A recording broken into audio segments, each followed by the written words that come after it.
And we're live, ladies and gentlemen. Welcome to the very first of its kind BasketNews live stream. I'm Gytis. If you haven't recognized me from the Urbonus podcast, and we just thought, we gotta introduce some new waves, new content to you guys, and this is one of those live streams where I'll just be sitting down talking to you in the chat. You feel free to use the chat to talk to me, and we'll engage in some discussions here and also talk about some topics such as EuroLeague Transfer Market today. That's today's topic at hand. I see Emmanuel already saying hello. What's up? I can't pronounce that username. I'm sorry. Gilebai, something like that. What's up, guys? How are you feeling? How's your summer? Are you missing basketball is my question, first and foremost. Because it's been a World Cup year this summer. It's been all about the World Cup of football. Hi, actually, yes. I wanna know, where are you guys from? Greetings from Greece. Hello, Saint. What's up, guys? Joining in from all over the place, I see. Portugal, Lithuanian, of course. Mayonnaise. What's up, guys? How's it going? Are you excited for the next season of basketball? Are you excited for the EuroLeague? Are you excited for the NBA? What are you excited for, guys? I want to know, because it's a weird one this year, not having actual basketball. There's been the World Cup qualifiers, but you want to have that, Eurobasket, the World Cup, or the Olympics. Yes. I love seeing that there's actual basketball people in the chat, because it's all been about the football. Who do I support in the World Cup? Well, it didn't come home. That's all I'm going to say. It didn't come home. Unfortunately, yesterday it didn't come home. What's up? Falkland Islands. Are you actually from Falkland Islands? That's one of the rarest countries to be from, I'm pretty sure. Yes, I'm already getting the questions that I won't be able to answer. For example, why did Mike James sign with Efes instead of Dubai? My man, if I knew, I would tell you. Donatas could probably answer that question. But we'll talk about these teams soon. I'm just waiting for guys to come on in. EuroLeague is going to be exciting next year because we had some big transfers. One of them happened officially yesterday. That is, of course, JV Jonas Valančiūnas joining Žalgiris Kaunas after all those talks, after all those reports, in and out. Last year it was Panathinaikos. It got cancelled. This year it was Žalgiris. Then it was a long waiting period until he got fully released from the NBA. Now he's here. So we'll talk about him as well. Motley to start. Turkey is here. Nice. Turkey, France. The Gavrosols, they're taking a little holiday, I think. Rytis is definitely he's not on a holiday per se. He's currently commentating the World Cup. As soon as that's finished, he's going to be out for the whole summer. So it'll probably be mostly me and Donatas talking about basketball for the next few months. Although, let's be honest, there's not much basketball to talk about. There's going to be the August window, I believe. Yeah, August. Where it's going to be the Lithuanian national team playing Turkey and... No, not Serbia, but it's going to be, for us, a tough time because it's a mess in Lithuanian basketball. Anyways, guys, today I have this idea to talk about the EuroLeague Transfer Market. And if you're not using BasketNews.com as your main source of basketball news, you're doing something wrong in life. I'm going to tell you that much. That is your go-to. It should be your go-to. And if not the website, then definitely the app, which is actually even better because we've done an update to our Basket News app. And you can get, obviously, the push notifications that come on your screen whenever something happens. But also, there's the prediction games. There's going to be more and more features getting added as time goes on. So make sure to do that. Now, let's go and actually start checking out the rosters and talk about some of these moves. I'll be honest, I was very occupied by NBA, free agency, plus World Cup. I've not been keeping up. So if you see me getting surprised by some names, that's the reason why. Because I have not been following the EuroLeague transfer market so much.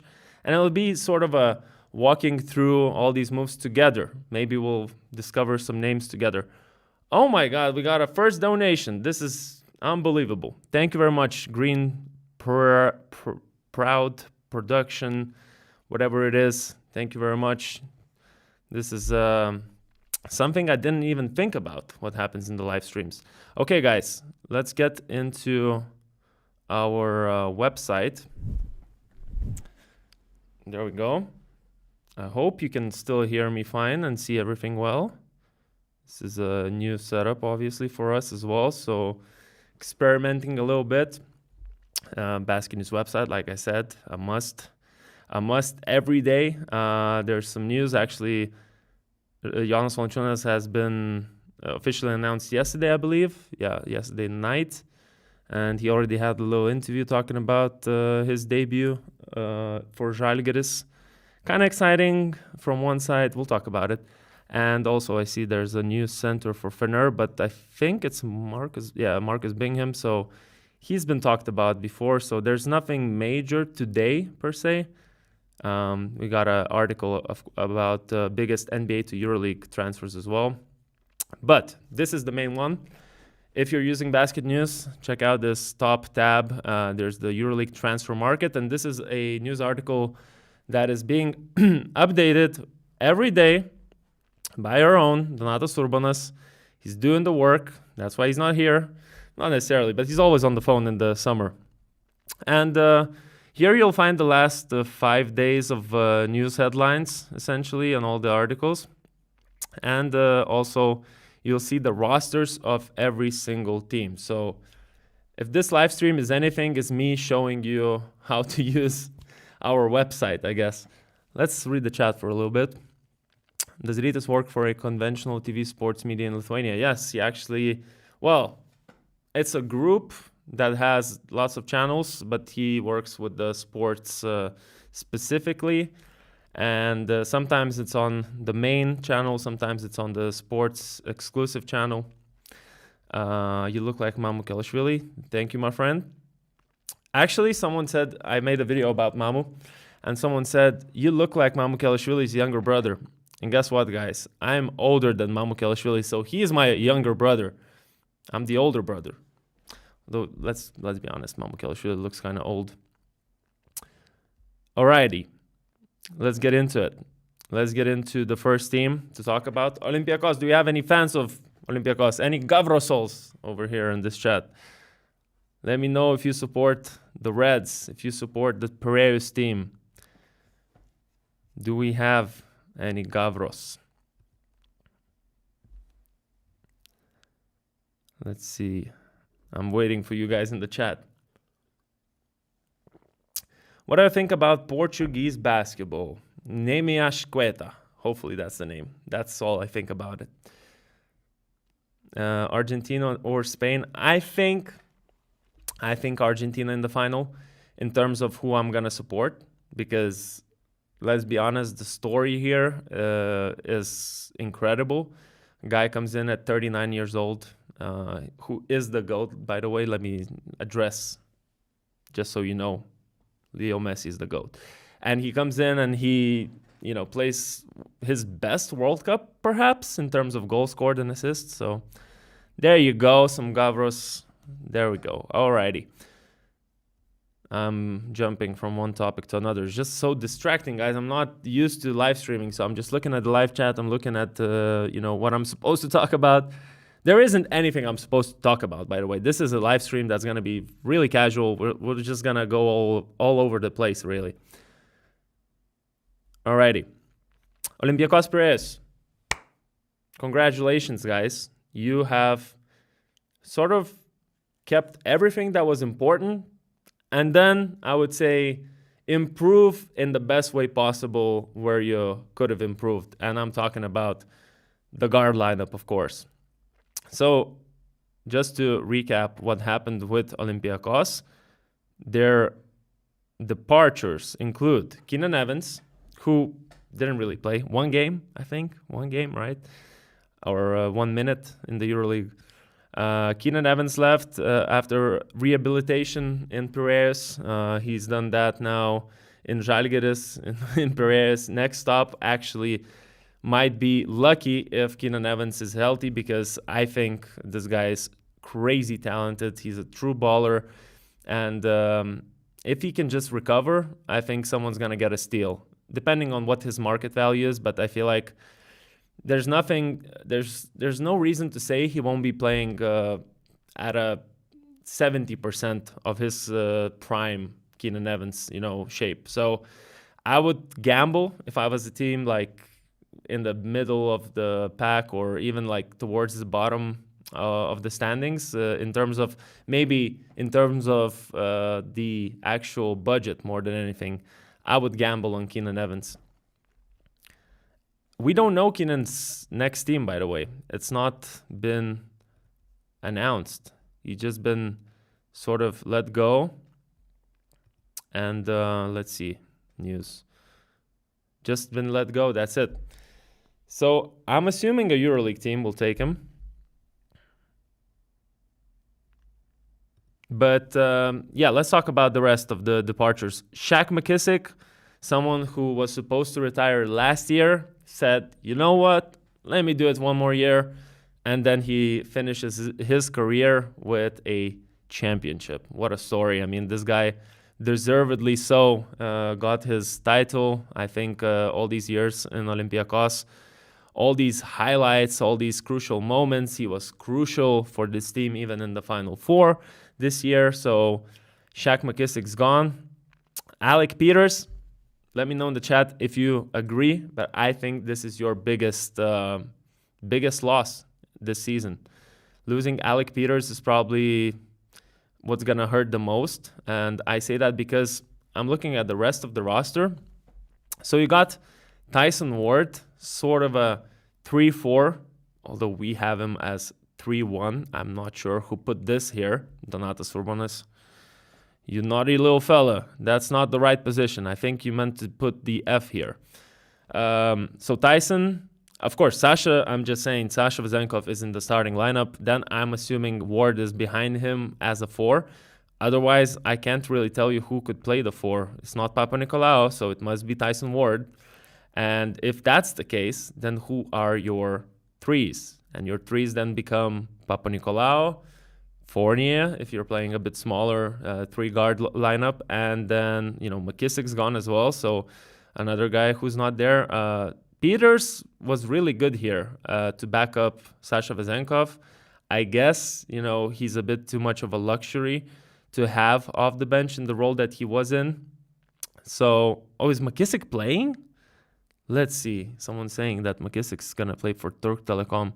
I was definitely sure he would be just retiring because, man, this guy was talking about retiring, like I said, after not this year's Final Four, but the other one. He was like, I'm done. But then, okay, there's going to be some Lithuanian search results. Let's do AI mode. I know you guys hate AI. Let's do next team. Does the AI know more than we do? Okay. Turk Telecom it is. You see, I'm learning together. I'm learning. Do you think Olympiacos' lack of athleticism in the 3-4 position is something that needs to be addressed, or should they take Peters kind of guy? That's the thing. Okay, so this is a big surprise. Like I said, I haven't been catching up with the EuroLeague Transfer Market so much, so there's going to be holes in my ball knowledge here. But I think that's the biggest problem. Otherwise, it's all good, but you look at the 3-4 spot, Ward, Vezenkov, Papanikolaou, and then it's a bit of a, Fournier might play there. There's a new signing, David Jones Garcia, but he's kind of short. I looked up, he's like 1 meter, 93 centimeters tall, and he plays with the ball a lot. He's listed as a small forward, although he's a bit undersized. quite athletic. Actually reminds me, if you haven't seen him, we can just look up a little highlight reel of David Jones Garcia. The guy is from Dominican Republic, by the way. This will do. Maybe just no sound. The guy is from Dominican Republic. And that's obviously the connection with Jean Montero. As you can see, he can get above the rim. Quite athletic. Only 24, I think. Can shoot. A lefty, by the way. Can put on the pace, push the ball, as you see. A lot of dunks from his highlight reel, from what I've seen before. So you'll have someone running together with Tyson Ward. I don't like this video. Let's watch this instead. 25 points in the NBA. I think he played for San Antonio last year. G League more than anything, but again, fast break opportunity. Let's see, what else can this guy do? Because this is a new name. Nice little stepping in for a mid-range. I mean, sort of an all-around scorer, I think. Not sure how good is he defensively, besides just playing the passing lanes, especially in the EuroLeague, where it's going to be all about team defense. But like I said, a bit undersized for a 3.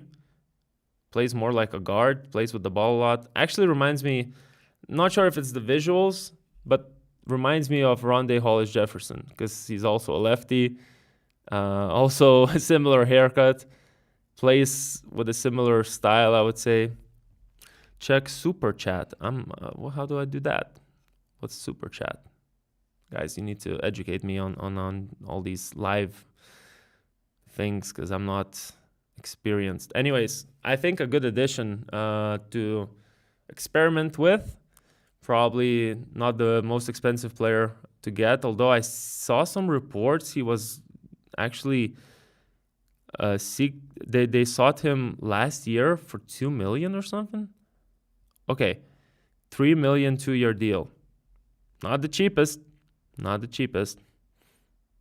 Yeah, I saw something like last year he rejected $2 million offer. So, okay. Interesting enough. We'll see where he fits into Bartokas' rotation, though.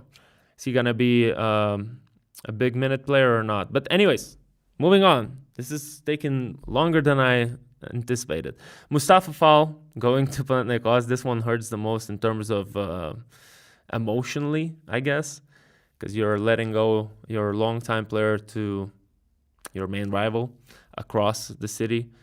And you're losing a center that you didn't need. So from basketball standpoint, you had already Milutinov, Tyreek Jones, Dante Hall. You didn't need Mustafa Fall. He was essentially injured last season. So I would say this was logical. This was expected. Nothing crazy here. Just that he went to Pau is a bit weird. From his perspective, I kind of associated him with Piraeus, actually. Obviously, because he played there for a long time. But any Olympiacos fans could tell me maybe, did you see him as not a symbol of your team, but did you see him as red? You know what I mean? Like, were you shocked he left? Or was it like, just a French guy going to another team? Nothing special. Because I was definitely a bit surprised. Ntilikina going away. Yeah, I mean, you had to move on from Ntilikina. He's too limited defensively. I mean, he had some games where he made his 3-pointers, but in general, he can't create a shot for himself.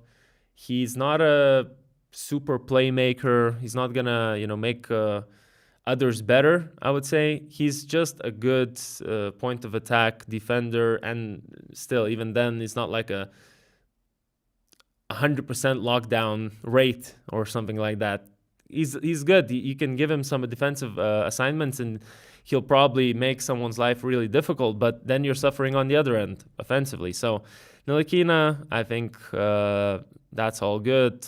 Kostas Antetokounmpo, you only needed him for the Greek League.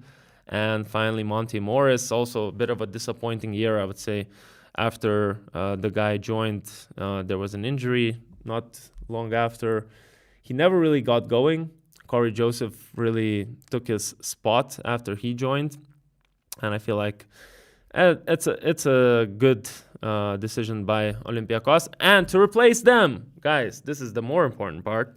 They've signed Cody Miller-McIntyre, veteran, floor general, a guy who for the last 2 years sort of ran the offense of Zvezda. I think 2 years now, and he's gonna be big. He's gonna be good next to guys like Montero, next to guys like Dorsey, because you'll be able to put him on some, bigger guards, and also at the same time, he'll have less responsibilities in this team. I know in Zvezda he had Jared Butler, some other guys to share the ball with, Nuora, for example, but I feel like that system is very different from Olympiacos. So also, Ntilikina was always injured. That's right. So I feel like Cody Miller-McIntyre will give you organization of your offense if he's willing to, and I think he will be willing to play that system, because it is Bartzoka's ball. Bartzoka's still here. There you go. Signed until 2029. Forever red. I feel like Cody Miller-McIntyre should fit in well. You won't expect him to be the same, he won't carry the same offensive load, obviously, because there's so many guys to share the ball with and to share that load with. Pause. And the system is so much different. But defensively, you're getting a great guy and who can also rebound. I mean, I think a really good addition, and I'm not even sure he's going to play in the starting lineup because it could be all sorts of different lineups. They're really deep in the sort of point guard or playmaker positions, let's say, because they still have Corey Joseph. Today it was announced, I think, that he's staying. Also, they've added Jean Montero. That's another thing. Jean Montero obviously had the breakout year, and in this team, he'll probably have less of a role in terms of carrying the offense. I think it's gonna be more open shots, more assisting, because the ball will move a bit more. Although in Valencia it wasn't like the ball wasn't moving, but I feel like he'll actually inject some good energy into this team and run the break, bring those Valencia habits in, which will help the team. And with guys like Ward, who can also run on the break, I think it's going to be a good combo. Thomas Walkup will leave, someone says, and I think that might be true, but at the same time, it's undecided.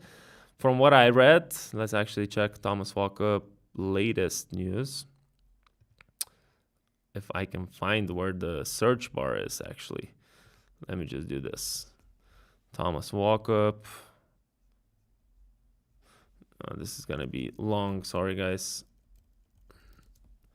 But I've read somewhere that Thomas Walkup's future is undecided. Expected to remain. So, yeah, if you have Walkup, obviously, long-time Olympiacos player now. Let's go back to them. And, I guess his role has really gone down with the years. He's been very injured. His back has been always injured. That's why probably there's so many guys in this lineup for Olympiacos in the guard rotation. Overall, you look at the picture, they've really improved in their backcourt. They've added youth with Jean Montero. They've added experience with Cody Miller-McIntyre, replaced guys that were either injured or very limited, and lost one guy that I really think they should try to replace in one way or another. That is Alec Peters. Otherwise, this is championship core. And championship core, when you keep that, I think it's always good with the continuity.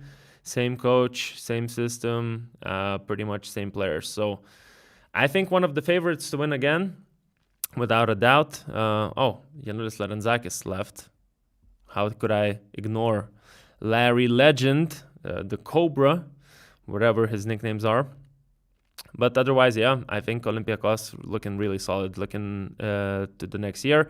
Real Madrid, you know what? If anyone in the chat says that they want to hear about Real Madrid, I'll talk about them. But otherwise, there's not many people tuning in from Madrid. That's a problem. Olympiacos and Panathinaikos have NBA rosters. You know what? Let's see who have played in the NBA. Cody probably did. Corey Joseph did. Montero and Walkup, no. Fournier, yes. Dorsey definitely did. Papanikolaou played. Ward, I'm not sure. Vezenkov played. Milutinov was drafted, I think, but I'm not sure. The other two centers. Actually, I haven't spoken about these three. You know what else I'm lacking? Looking at other teams. Larentzakis hasn't left. I think he's on the move. You see, it's rumored to leave. But let's see. Where did I see this? I saw he's going to PAOK, I think. BasketNews.com. Larentzakis to PAOK. I can't see it. Anyways, I think there's either PAOK or Aris. Aris, maybe. Maybe Aris, not PAOK. One of the two. Anyways, more respect to Greek teams, like someone said. Anyways, Real Madrid. I'm not seeing too many people asking for my takes on Real Madrid's summer transfers. Probably not too many interested. Like I said, not many are watching from Madrid. And I remembered again what I wanted to tell you about Olympiacos one more time, since nobody's talking about Real in the chat. Milutinov, Tyreek Jones, Dante Hall, three players who play inside. Milutinov can maybe shoot the mid-range, but I would love to have a different look. I know they locked them all in until 2028, but instead of Jones or Hall, but probably instead of Hall, I would have someone who can stretch the floor, because you're really not having a different look with all these three centers. Two are uber athletic. Tyreek Jones is better at switch defense. Milutinov is dominant inside, rebounding, scoring from the post, although that doesn't happen as much as it used to in his prime. But still, one of the best seasons he just had inside the paint, living inside the paint. And playmaking a little bit. Tyreek Jones also can play with the ball a little bit, but more of an offensive center, and also switch defense. Rim protections there, kind of. Dante Hall, just rim protection in terms of defense, not the strongest of bodies, and pick and roll. So I would love someone to stretch the floor from those three centers. If you're looking how to make this roster perfect, I think that's how it is. Real Madrid. As you see, only two names are in bold. Jaime Pradilla and Pedro Martinez. So not many moves in terms of, departures or anyone signed. But the biggest one, I think, starts right here. Pedro Martinez replacing Sergio Scariolo. I think Italian names are Sergio. And Sergio Scariolo is out despite being a big name in Europe. I mean, this is one of the, FIBA GOAT. And he didn't win any championships. You're out. That's how it works in Real Madrid. And unfortunately for Sergio, only 1 year with the team. And he's being replaced by the coach of the year, Pedro Martinez. And I think this is the biggest talking point when we talk about Real Madrid, because how is Pedro Martinez going to do in Real is a big open question, knowing he built a very custom system back in Valencia with very particular players. Of course, you had players changing, but generally the idea itself was very specific to those players. And I feel like Real Madrid is a completely different team from what Pedro Martinez likes to run offensively. We're talking about fast break, transition. We're talking about perimeter play. And we're talking about, utilizing your fives, your big men as shooters as well with pick and pops. So all of that, looking at this Real Madrid roster, seems like it's impossible almost. You don't have shooting bigs. Now you do. Jaime Pradilla is probably the signing for Pedro Martinez, because otherwise your whole system is sort of collapsing. At the same time, your guards are very different, I would say, from what they had back in the Valencia. And this team was sort of playing post-up most of the time last year, like their main play type. I don't really know what he's gonna do. I feel like he's gonna have to adapt. And as you see, there are some departures. Trey Lyles left, a guy who really played in the post a lot. Yurtseven left, although I thought he was signed for a long time. So I'm a bit confused how he came at the end of the season. And I thought his whole thing was to play next year in the EuroLeague, but apparently not so. Mady Sissoko, Alex Len, and David Kramer left. Let's see the chat, actually. I've not been engaging the chat. Let me take a little sip. Yeah, I agree, Chaz. I don't know how he's going to do that. Jaime Padilla is not good at shooting. Are you sure? Because I'm remembering him stretching the floor. Let's see his EuroLeague stats from last season. 4.7 points. Just 4.7 points. Rivers was definitely the better big, but he's more of a 4 regular season. Okay, so I'm not sure if you guys can see the bottom. You can't. 34% from 3, 73 attempted, 25 made. So it's not, it's more of an occasional 3-point shooter for sure. So still then, you got Usman Garuba who doesn't shoot. You got Eddie Tavares who doesn't shoot, who's coming off an injury. You got Jaime Padilla, who occasionally shoots, and then you have a lot of wings, a big wing depth. So there's nobody else signed officially. There's Damian Jones, another center who doesn't shoot. He's from the NBA. G League maybe, or even somewhere abroad could be. Current team. He's not officially signed, that's why. China, and this is Puerto Rico. Probably, Puerto Rico. So, I mean, a guy who's been playing in the NBA on the bench, more like not playing, but just sitting on the bench. 8 points in Sacramento. A pick and roll big is what I remember from him. Although, look at that. Utah, 71% from 3. That was probably 5 attempts. So, another not shooting big, essentially. And Timothy Luwawu-Cabarrot. Wing, guard, whatever you want to call him, but one of the biggest breakout years last year in Baskonia. He was averaging in double digits, over 15 points for sure.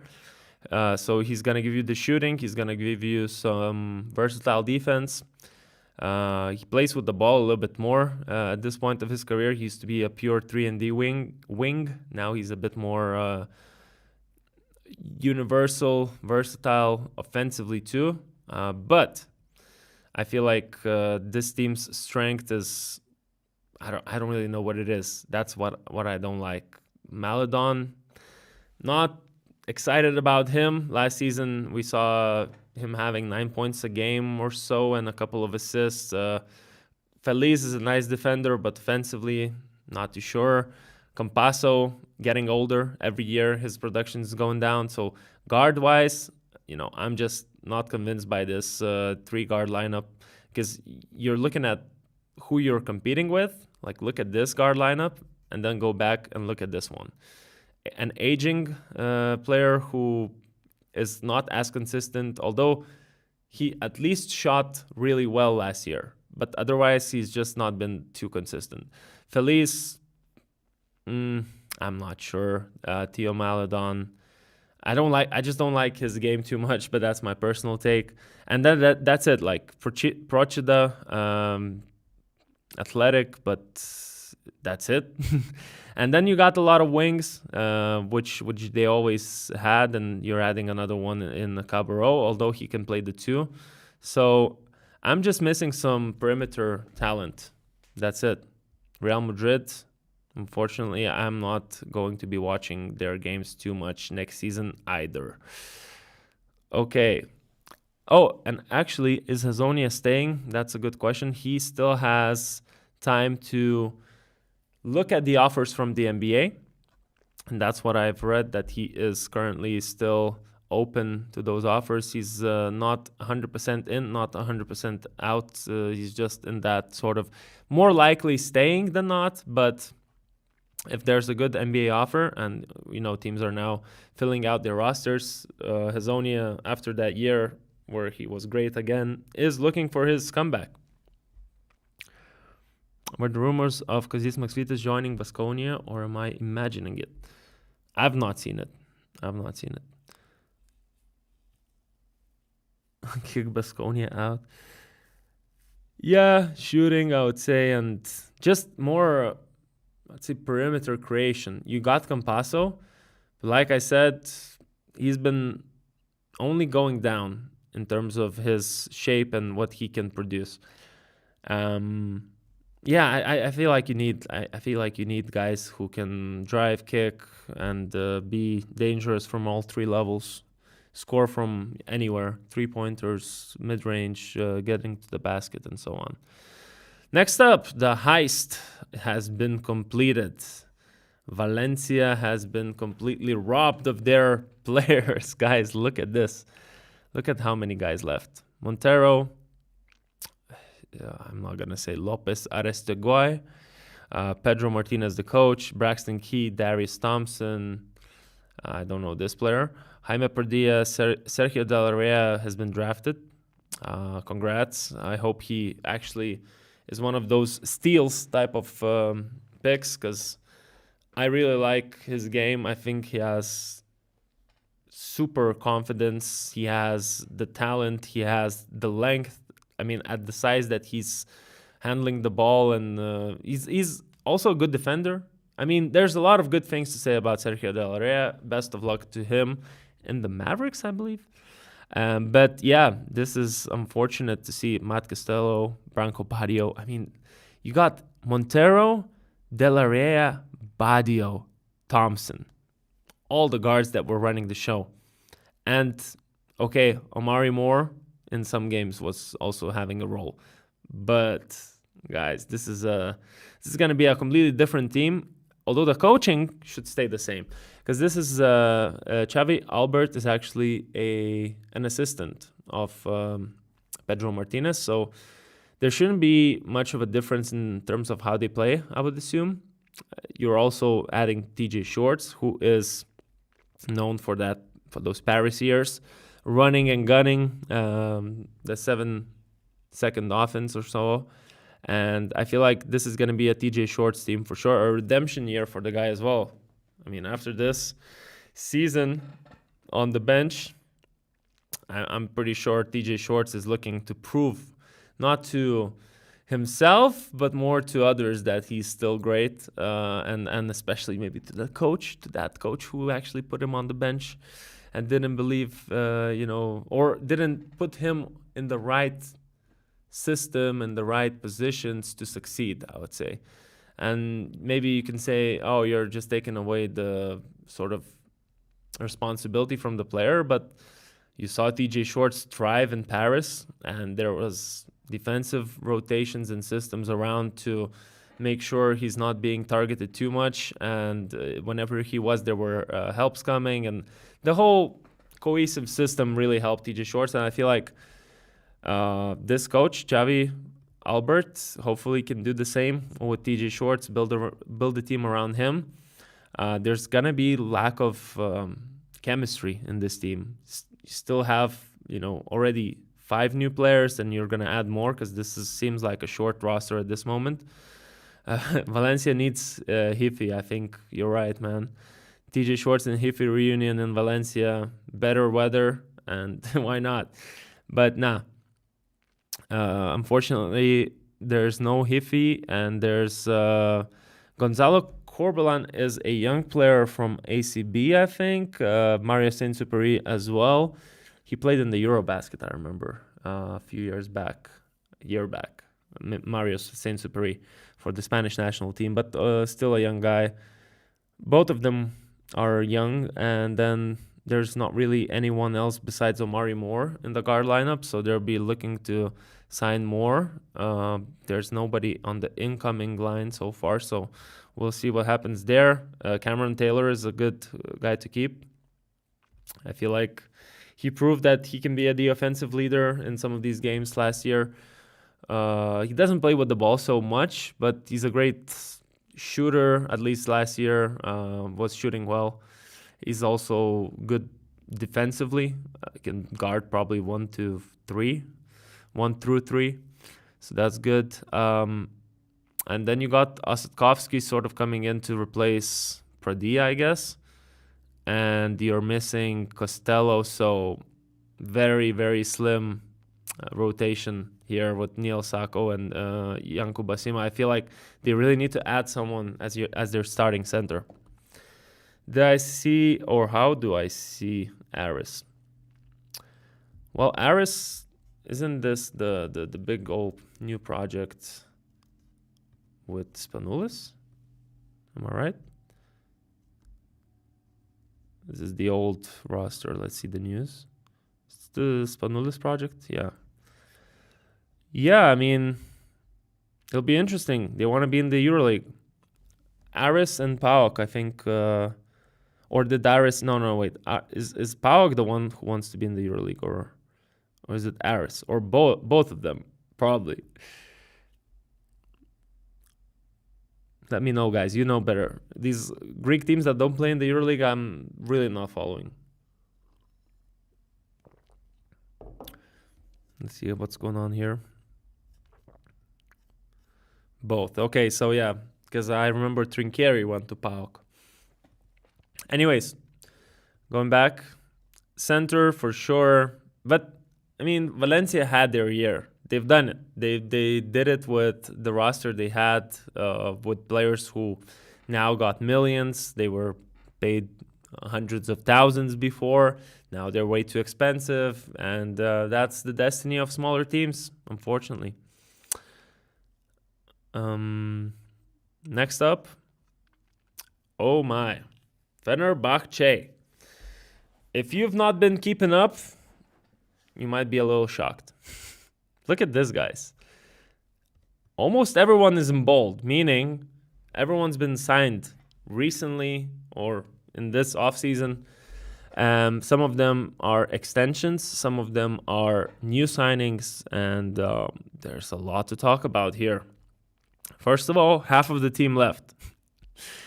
All of that experimental lineup of, let's say, not experimental lineup, experimental additions, I would say, like Brandon Boston, like Jantanen didn't work out. Baycott didn't work out. And then you got some guys that were nice to have. Devon Hall, Ken Birch, of course, for a long time. Sharas trusted Ken Birch with his center duties. Nando De Colo retired. He said that before the Final Four. I will get to Partizan, don't worry.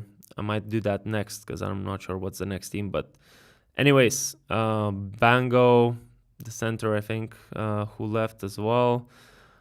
Yeah, as you see, a lot of people left. Tarik Beberovic actually was supposed to stay, and then he got the NBA shout. Where's he going, by the way? Let's remind ourselves. Dallas. Wait, so De La Rea, where is he going? Also Dallas. De La Rea and Beberovic are going to be in Dallas. 2 EuroLeague youngsters. We'll see how they do. Exciting. Oh, more topics to talk about on our Outside the NBA channel. Nice. Anyways, let's look at these additions. Trent Forrest, the first one on the list. I mean, I thought he's not too similar to Wade Baldwin, but at the same time, sort of a combo guard who does it all, but like is athletic for sure, can shoot, but not the most stable of shooters. Can create a little bit, but I'm not sure what the idea is because I'm not the coach. But let's keep moving. Shane Larkin, the biggest move so far, I guess, right? Or the biggest move from one team to another, because you still have Shane Larkin. Shane Larkin is going from Shane Larkin is going from Efes to Fenerbahce. It's always going to be a big story, and I think it's interesting to have him in this deep guard rotation, because you still have Wade, you still have Talen Horton-Tucker, and now you add Shane Larkin. One of these three will have to sit. Wade Baldwin, we know, used to start the games off the bench already, so maybe that's the idea. You start with Shane and Talen Horton-Tucker. Maybe Shane is now going to be sitting and coming in as a spark, but it's more about who finishes these games. And are you going to play all three of them, Shane, Baldwin, and THT? I'm not sure. But these are the questions that come to mind immediately. Otherwise, who else did they add? So Sargiūnas is a Lithuanian guy, played for Rytas last season, had an incredible showing against Great Britain, playing for Lithuania, scoring 9 or 13 points. I don't remember exactly how many points, but he got a game that was lost in his hands, and he just buried like a game winner from almost half court and made a bunch of 3-pointers before that. Amazing game. And also had some crazy performances for Rytas, both in the, I think in the LKL, the Lithuanian league, he had like a 40-piece. So he's a young guy who has a lot of confidence and also a lot of potential, I think. He's not very consistent. That's the only issue. Otherwise, he's a great player on both ends. More of a combo, more of a shooting guard, I would say, even, because when he tends to play with the ball, he can turn the ball over a bit.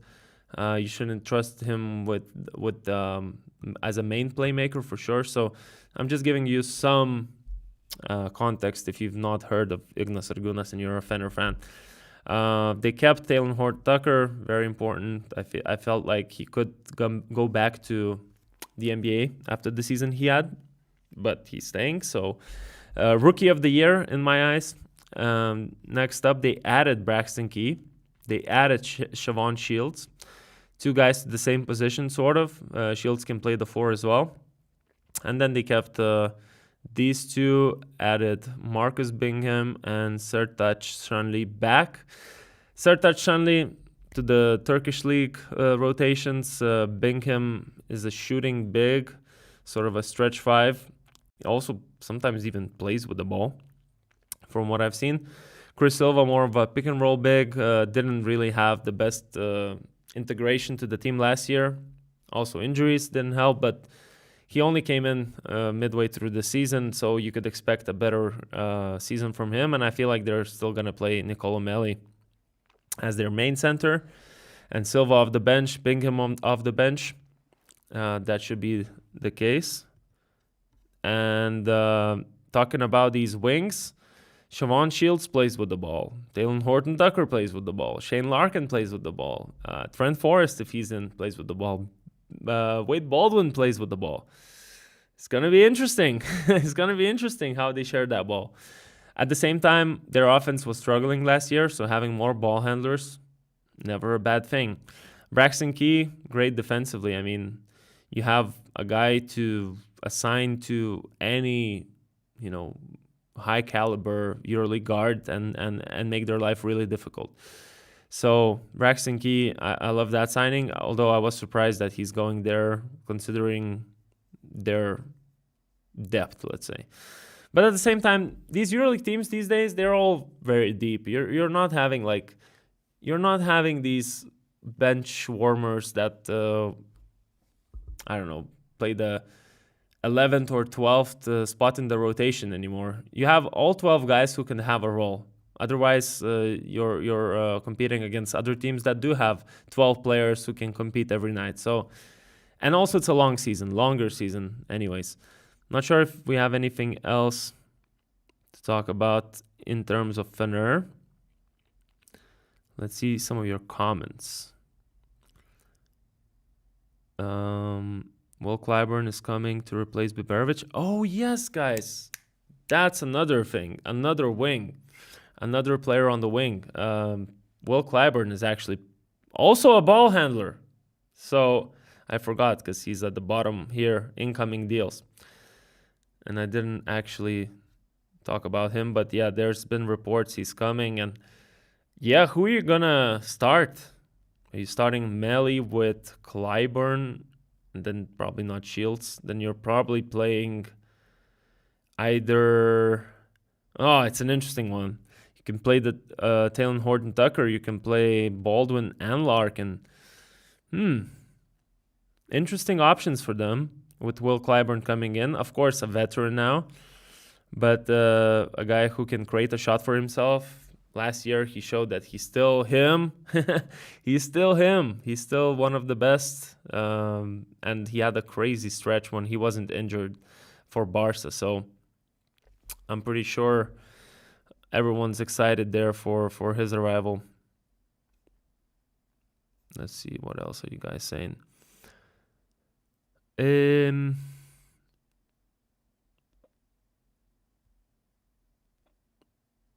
trying to... Some of these are long messages.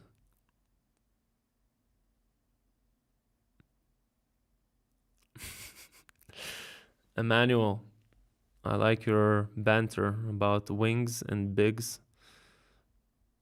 Someone was talking about wings. Chicken wings. Okay. Actually excited to see Marcus Bingham. See how he does. Because it's a new name. Always new names excite me.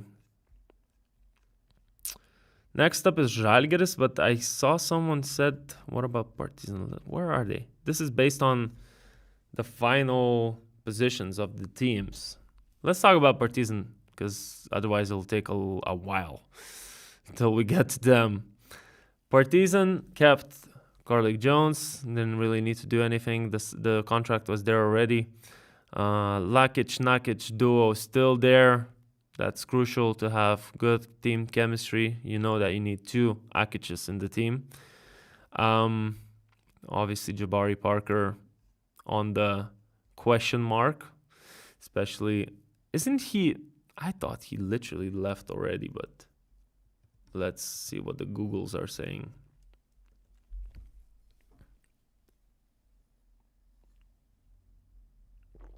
Still, what is this picture? Oh wait, did he play? Was he loaned out last season? Wasn't he? I think he was loaned out to Spain. Cause what is this? Is this AI? No, this happened. I remember something. I just don't remember his contract situation, unfortunately. Going back. Parker, rumored out. Usually when that's the case, they're out. They've signed Jekiri, okay? They've signed Laverne in 2026. Not sure. And they've done nothing else. Derek Willis, Kavarius Hayes, Kyle Allman are incoming. So one more center. And Kavarius Hayes probably as a starter. Kyle Allman is a guard, if I remember correctly. And Derek Willis will play the power forward position, and Jabari Parker is probably out. Guys, I'm not too sure about this.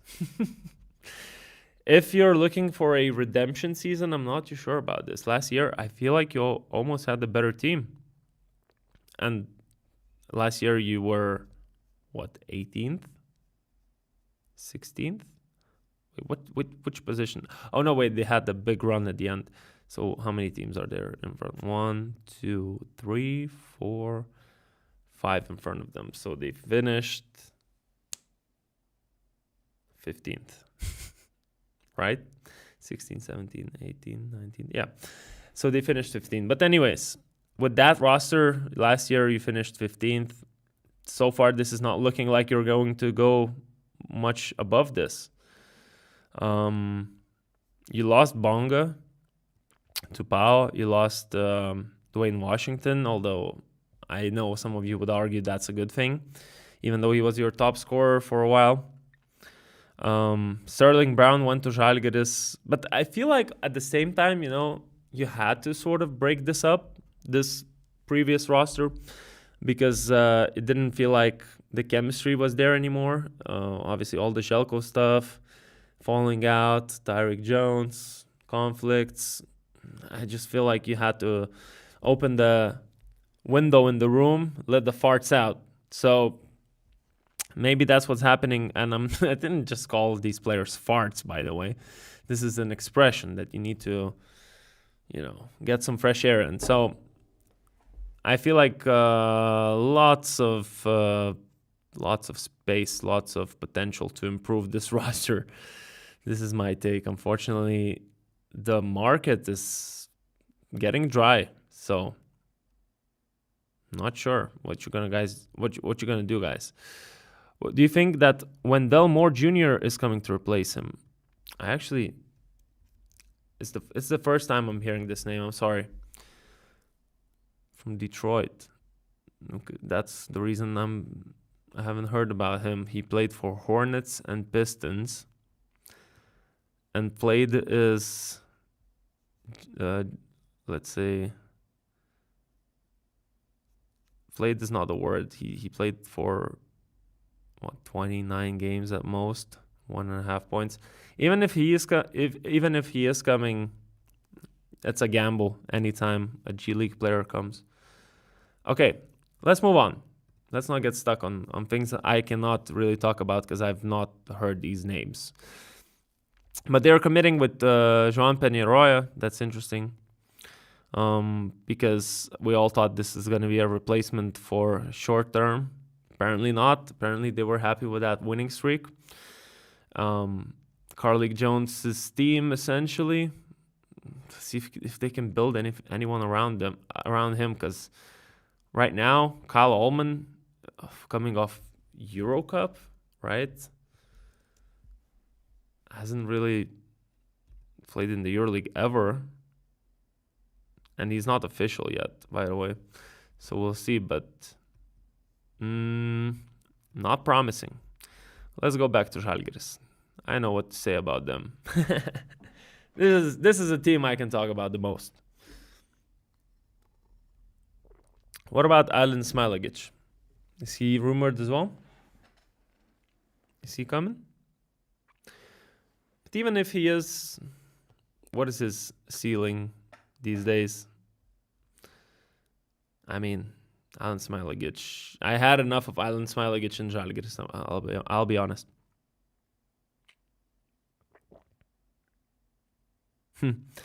Anyways, moving on. Žalgiris Kaunas. The biggest news article that came out yesterday. Jonas Valančiūnas coming back to Europe, coming to Žalgiris for the very first time in his career, going to play in Kaunas, because he played in Rytas, Lietuvos Rytas back in the day. And this is going to be interesting. I mean, there's a lot of aura coming in with Jonas Valančiūnas' arrival. He's probably our best basketball player for the last... Okay, in the last 5 years, maybe it was very debatable because of Domantas Sabonis and so on, but he dominated the 2010s as our best player, and he won all the awards, Lithuania's best player. So you're having a really big name come in, and the only question is the name bigger than the player at this point of his career? I'll be honest, because Jonas Valančiūnas there's a reason why he wasn't getting as much time in the NBA anymore. There's a reason why in the EuroBasket, even though I'm not defending that coaching staff whatsoever, but in the EuroBasket, there's a reason why we had to take him out of the games in the last 5 minutes. And the reason is he's not the quickest on his feet anymore. He's 34, I think, 92, yeah, 34 years old. Never been the most mobile big, and this is the biggest topic of discussion.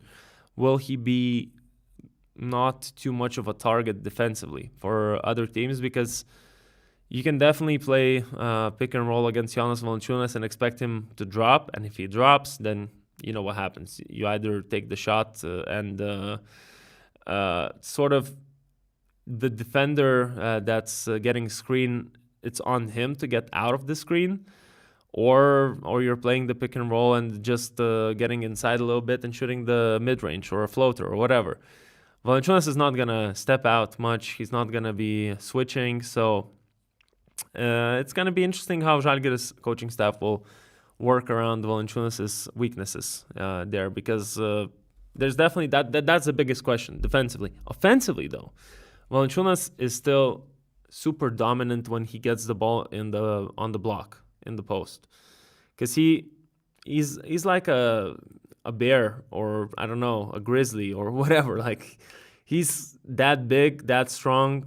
He forces his way inside, and he's still nimble enough to get those finishes around the rim. And just usually, if you're gonna try to play straight up defense against him, you're gonna foul him.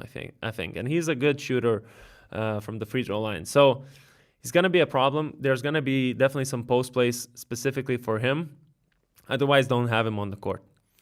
If you're playing Jonas Valanciunas and you're not feeding him the ball a lot, I don't know what's your idea, because he's not your best rim protector because of lack of verticality. He's not your best pick and rolls. He can still play, but it's not like he dives to the basket really fast. So it's more about feeding him the ball one way or another when he's in the post or under the basket and getting those touches. So I think this is going to be the goal for Žalgiris, and also to then try to think of a way to hide his defensive weaknesses. Backing him up, signing that used to play in Žalgiris, I think in 2019, 20, and 2020, 21. That was the season after the COVID. Martin Schiller year. Marek Blazevicius, he had a great year, and he deservedly got the EuroLeague contract. Although, looking at the full picture, I've seen some concerning things in terms of his ability to finish, his athleticism around the basket. He's good at switching compared to Jonas Valanciunas, definitely a much better switch defender. But there's just lack of athleticism in that center spot. And you only have those two guys at the moment. And I don't think there's going to be any more additions. So, and compare that to last year. You had Moses Wright. And Moses Wright, probably one of the most athletic bigs. Not the biggest guy, but very athletic. Lob threat, rim protector, everything. Offensive rebounding, everything. And now you'll have two Lithuanian big men who don't really jump that much. They're not gonna be blocking shots. They're not gonna be catching alley-oops too much. Jonas can still do it because he's tall. Marek Blazevicius likes to lay it up under the basket. So I'm having my concerns about this center rotation. I would really like someone who is more athletic there. That's it.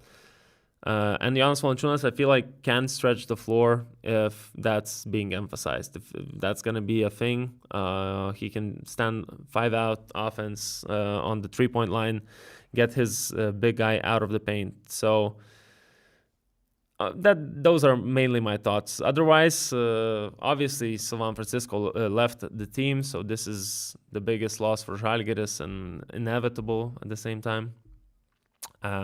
Instead of him, you'll have Saban Lee, who's more projected being a backup point guard, and also Carson Edwards.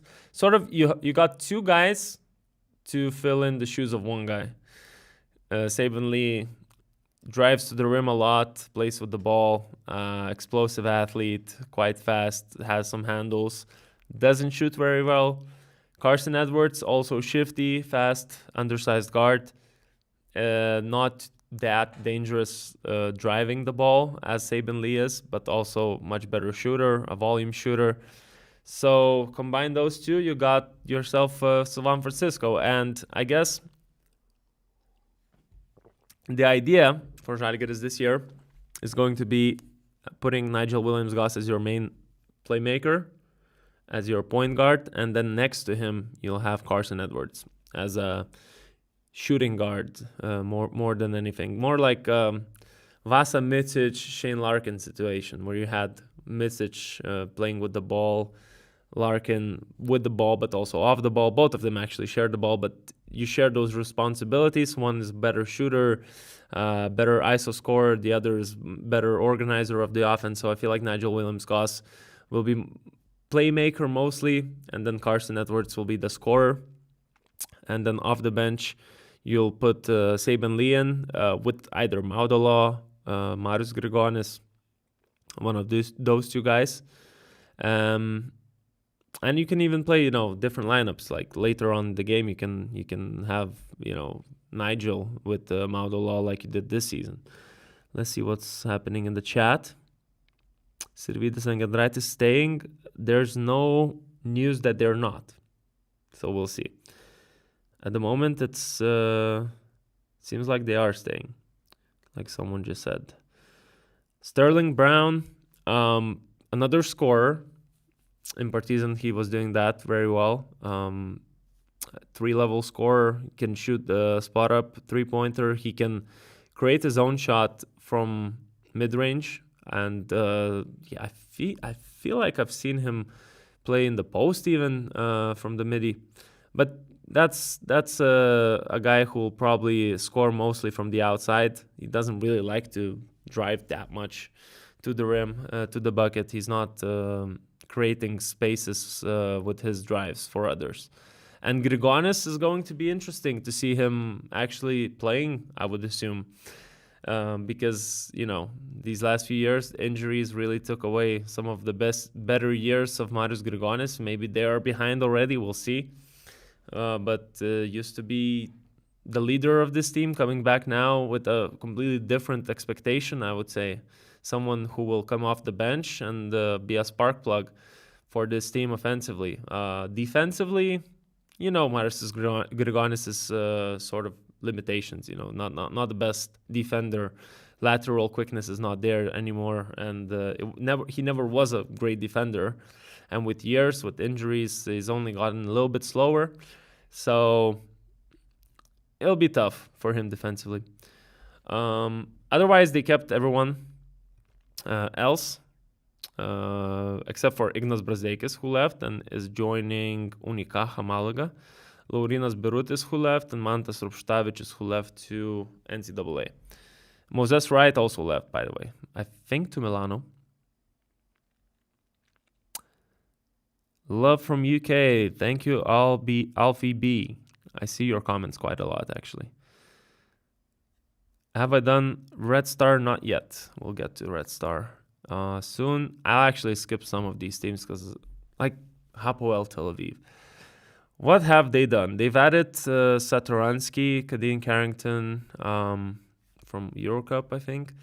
Blakeney's there. Bryant is still there. So 2 extensions here. Amir Coffey, a guard from the NBA straight, I think. Let's see. Let's refresh our memories. Amir Coffey highlights.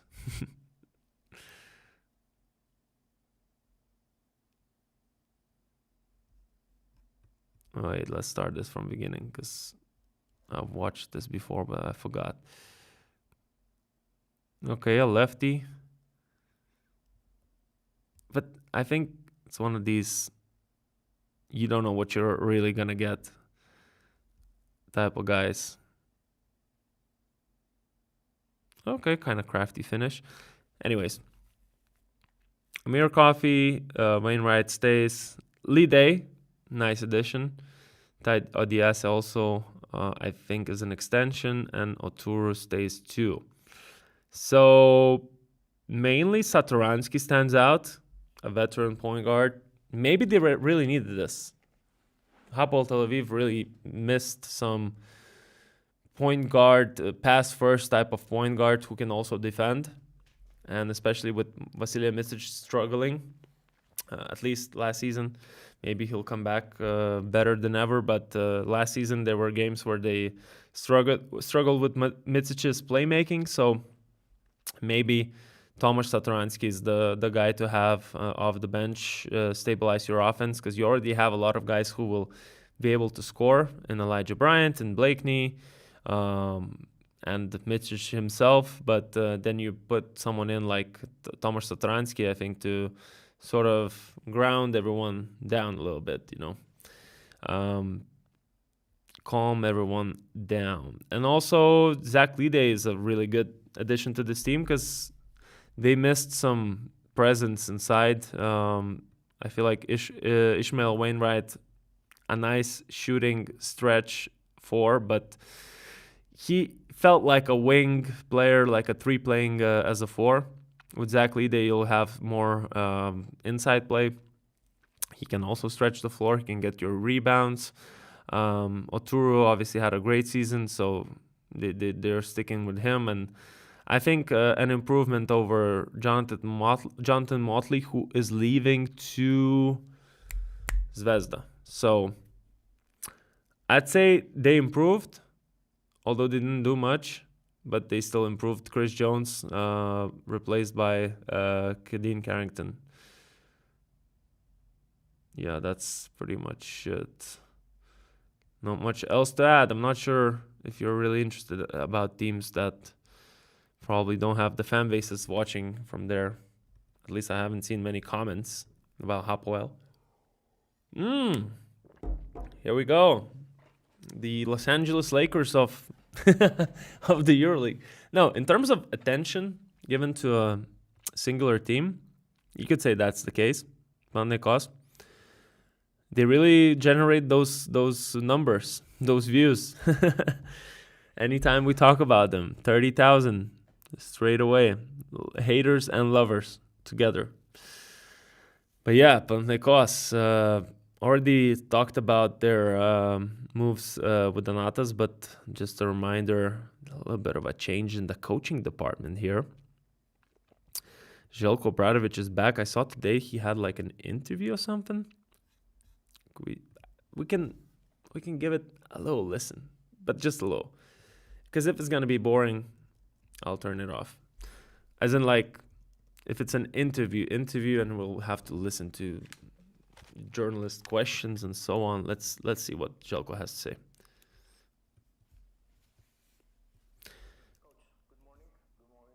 Might be too loud, sorry.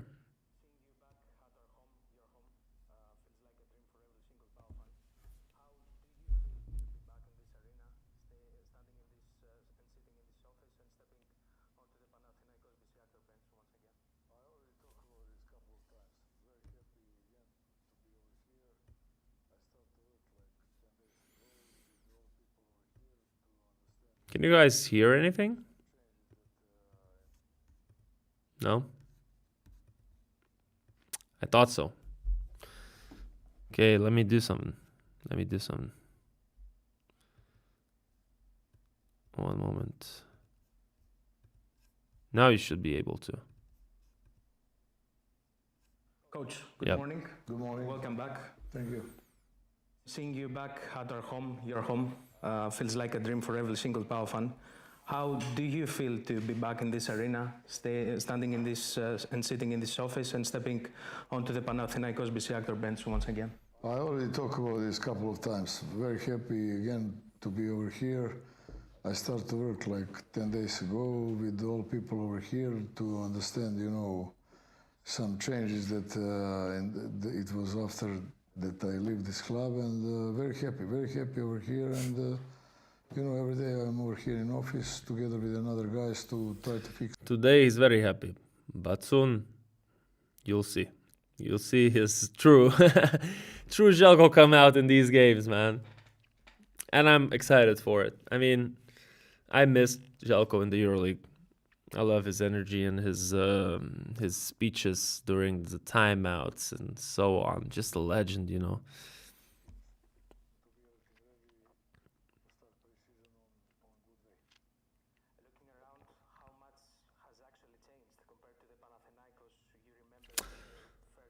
Same questions, man. I'm a bit.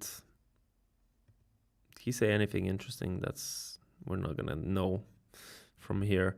I just don't want to listen about the same questions that he had to answer in the opening presser with the DPG. You can't hear again. You kidding me? Wait, let me see. Is it off? It's shit, guys. This whole setup with the audio, it's been letting me down today. Anyways, let's go back. The interview was whatever. The sound didn't matter. I'm telling you, there were, maybe watch it in your own time. Maybe there's something good, but I didn't like the direction. I didn't like the direction it went with the first question. How much has it changed since last time? Like, we've heard this already. Anyways, let's talk about Panathinaikos. More exciting things than Željko's interview right now. So Željko coming in, bringing in some defense for this team, a much needed thing. And that starts with, first of all, the coach. Let's be honest. The coach brings in defense first and foremost, because for the longest time, me and the guys, we were pointing fingers at a system that's not changing, at adjustments that are not being done, at same issues with motivation in terms of defending. Some players only wanted to play on one end of the floor. And I think Željko Obradović, knowing how well he establishes relationships with players, not Partizan players, I guess, not some of those Americans from Partizan, but generally speaking, Željko is a great guy, at least from what I've heard, when it comes to establishing a personal connection. There's a deep level of respect and also compassion for each other, and I feel like, with his experience, you'll get much more out of the same players than the previous coach was able to. Because at the same time, the previous coach had his moment. That was that 2024 year where they won. And after that, it's only been downhill. And I feel like not the respect, but sort of the belief was gone in Ataman's magic. So a very welcome change in terms of coaching. And then coming back to that defensive reinforcement, that is Branko Badio instead of DJ Shorts. So not the biggest of guards, his body-wise, like quite a slight build, but very, very active defender, on you all the time. Also a guy who can play off the ball like he did with John Montero, can shoot the ball, can drive inside, create for others as well. I mean, I'm very excited for Branko Badio's debut in Panathinaikos jersey, because I think it's going to be a much better fit than TJ was. And that's nothing against TJ. It's just next to the players that Badio is going to be playing with and TJ played with. I think he's a much better plug-and-play sort of guy. So Branko Badio, exciting addition. Then you see Gytis Osman. Gytis Osman is rumored out, and from what we've seen, he is actually joining a Eurocup team. Wait, is he joining isn't he joining Spanulis team? Sorry, I really haven't been keeping up. Aris? Yeah. What a surprise, isn't it? It's a huge surprise. PAOK.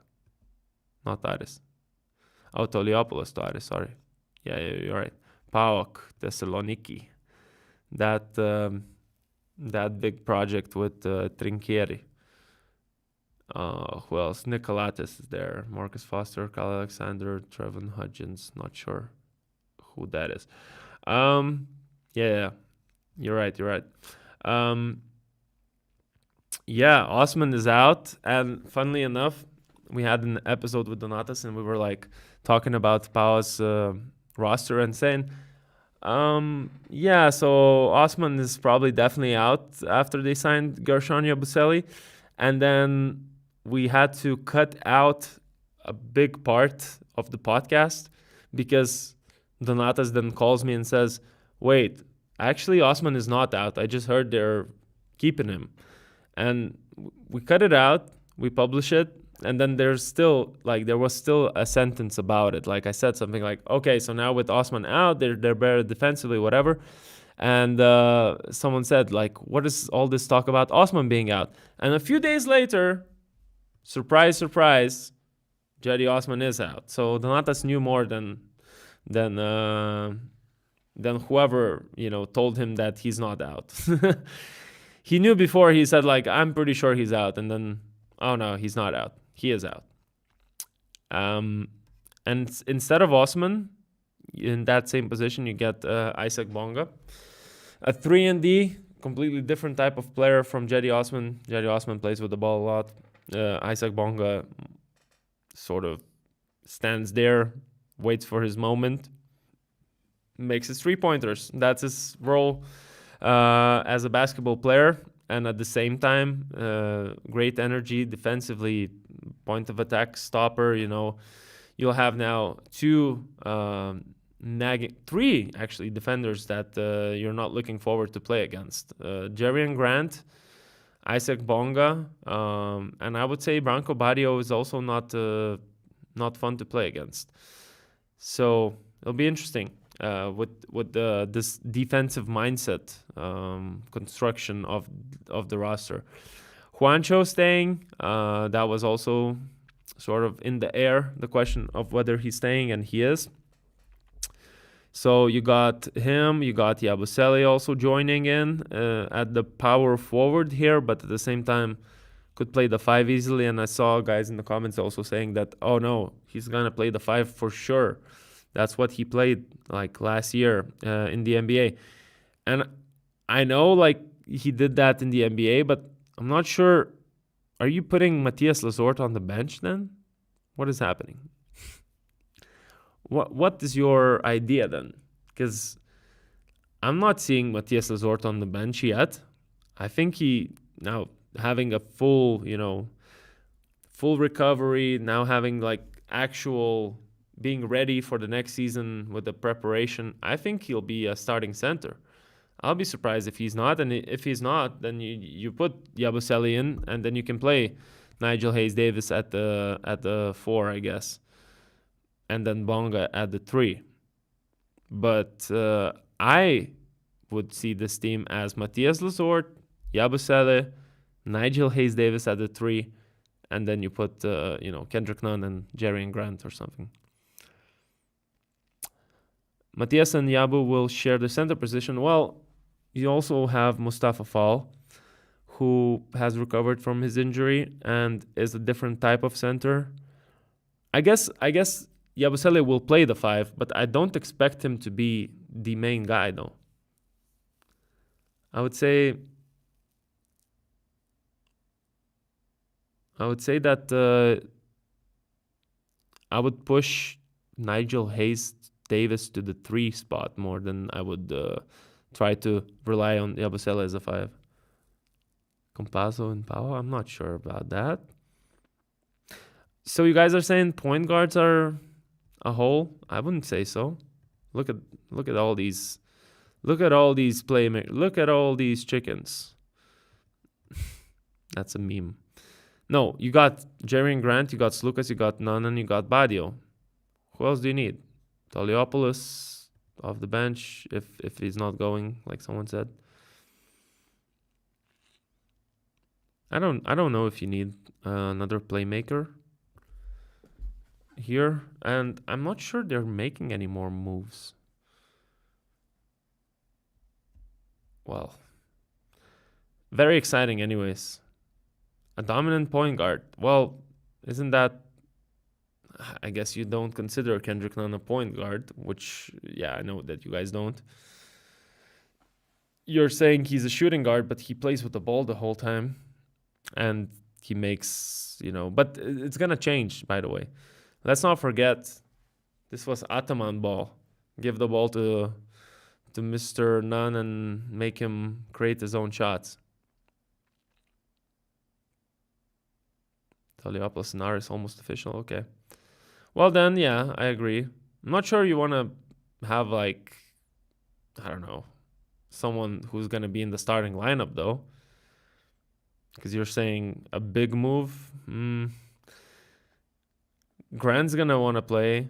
You know, obviously Nunn's going to want to play. It's Lucas, 37 now. But I think Lucas had one of the better impacts to that team, even being this old. And let's see, actually, advanced stats. Oh, by the way, check out advanced stats. Something that is very useful to evaluate things. And for example, we go last season, select the team. How do you select the team here?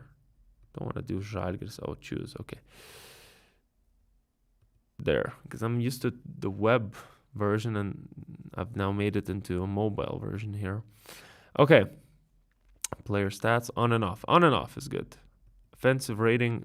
Slukas had the best offensive rating difference, meaning with him on the court per 100 possessions, 7.8 points more than what they would do without him.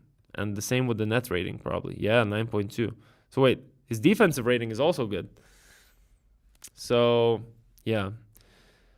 38 games, 21 minutes a game, and crazy impact for this team.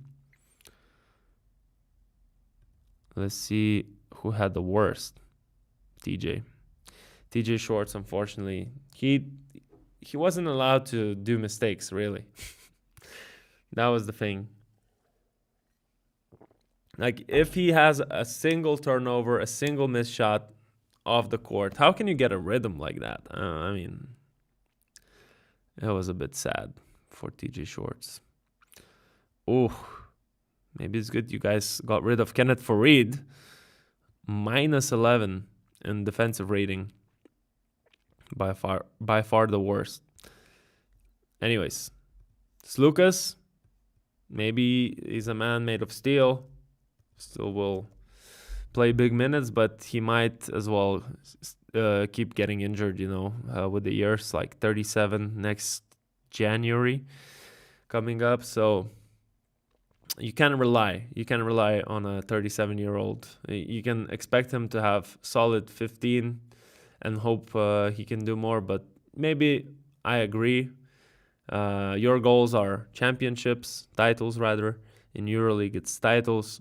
I think adding another guard would be good. Just the same way that it would be good to add a wing and a shooting center for Olympiacos. Let's see what the chat's saying. Yeah. Alrighty. Should we move on?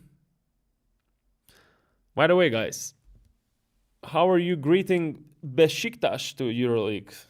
Are you happy that they're the team that joined? Because Borg was supposed to, in theory, but it's Besiktas instead. Are you happy there's another Turkish team? Because I am honestly quite excited. Not gonna lie, not because I have any feelings for this team, but because I know that their derby games with Fener will be crazy.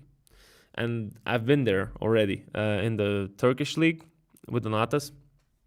It was a much better derby game than I think we watched some other game before and then went to the Turkish league, and it was much better than we anticipated for sure. Don't remember the game before, but essentially there's a heated rivalry. The game was stopped because these teams, they have football clubs, so there's gonna be much more emotion out of those games compared to Efes Fener. Seems like a slightly better Virtus. Okay. Let's actually look at the roster. Olimpievic, still there. He's been there for a while. When did he actually join? Because, coach of the year. Is there... I'm not sure exactly when he joined, but he made his career in Besiktas and I'm happy to see that he made it all the way to the EuroLeague with that team, because everyone loves him there. I remember. How many elections do you think there? Oh, ejections. Well, I don't know, man. Quite an emotional guy. Maybe could get an injection or two. I know he's a great motivator in terms of, that's one of his biggest strengths. Tactically also, I can't judge coaches. Like, I'm not that advanced in my basketball understanding to coach, to judge, his tactics.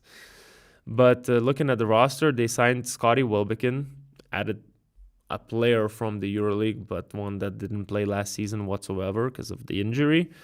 He sat on the bench mostly and then got released. So that's one veteran to rely on. Then Jalen Noel. Did he play last year? I think he already played last year for someone, no?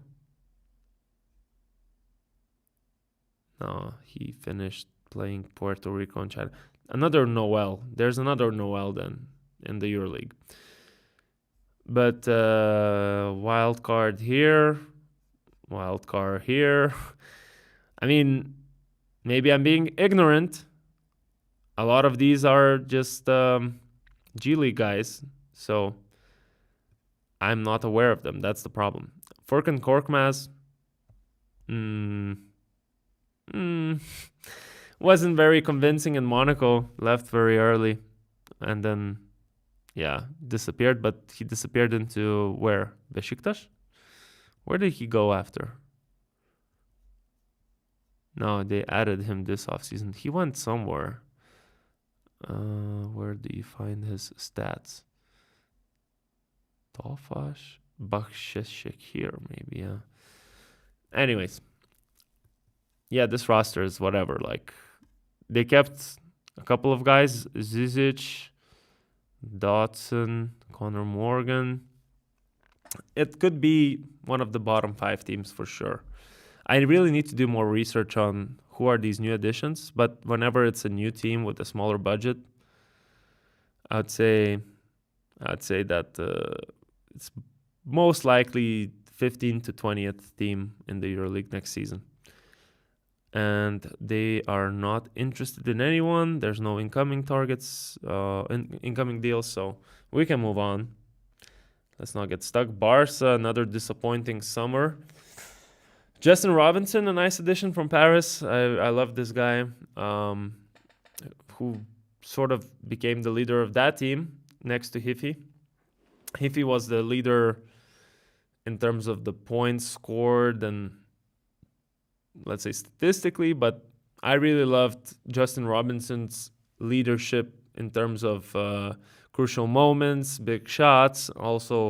He also scored quite a lot of points per game, I think.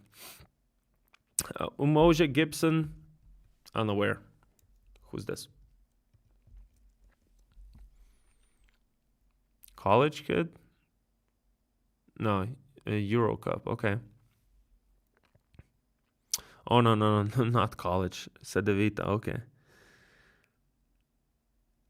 Let's look at him. Maybe next rookie of the year. Umoja Gibson. It's really hard to follow so many leagues. Like, no sound though. Ooh, nice moves. Wait, let's put this sound completely off. Really undersized, I think. Slight frame, but very shifty. Wow. Is this the next Sylvan Francisco? What's going on? He also, the handles, like, you could say Sylvan Francisco-esque. Look at that step back. Beautiful. Umoja Gibson, welcome to the team. Welcome to Barcelona. I'm pleasantly surprised. And isn't this just Sylvan Francisco, guys? Aren't we watching Sylvan Francisco #1 also? No, I like this guy a lot. Actually, surprised I haven't heard his name before. But I think that's enough footage. Exciting. Justin Robinson, we already know, but also great player. Kevin Punter is still there, and that's it. Brizuela, that's your guard lineup? Probably signing someone else at least. No, not yet. Not sure. Stanley Umude. Who's that? Who's this? I feel so ignorant saying, who's this? Who's that? Shooting guard. Okay, so another guard coming in. Stats wise, this is not saying much. Average shooting, scoring, and I don't know about this. I don't know. I don't know about Stanley. Maybe let's give him a chance with some highlights, because I loved what I saw from our guy. His name Umoja Gibson. These U names are coming in now, huh? 34 points in the G League.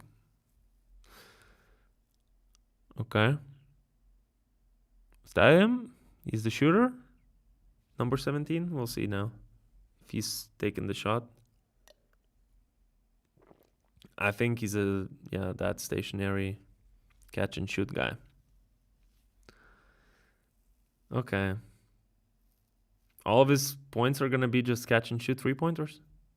Well, we know he's a shooter.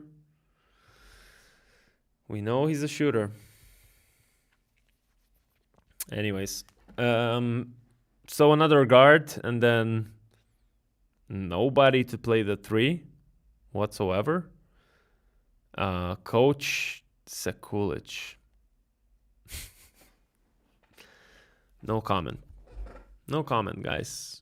I don't know a more insignificant coach than Sekulic because of what we've seen in Slovenian national team. Like, he's not controlling. Whenever Luka is there, it's just Luka is making the plays. I don't know, like, is he a EuroLeague coach all of a sudden?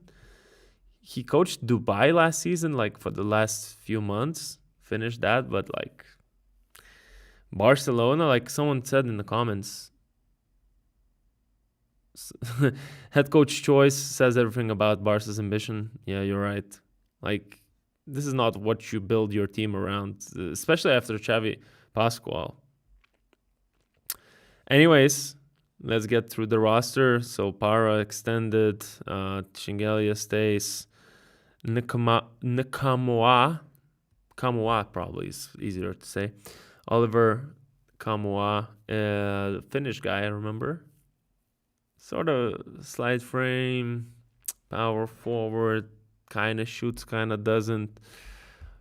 And Josh Nebo. And there was supposed to be Moses Wright, but he pulled out, so that's interesting. And they lost Will Clyburn. They lost Satoransky, of course.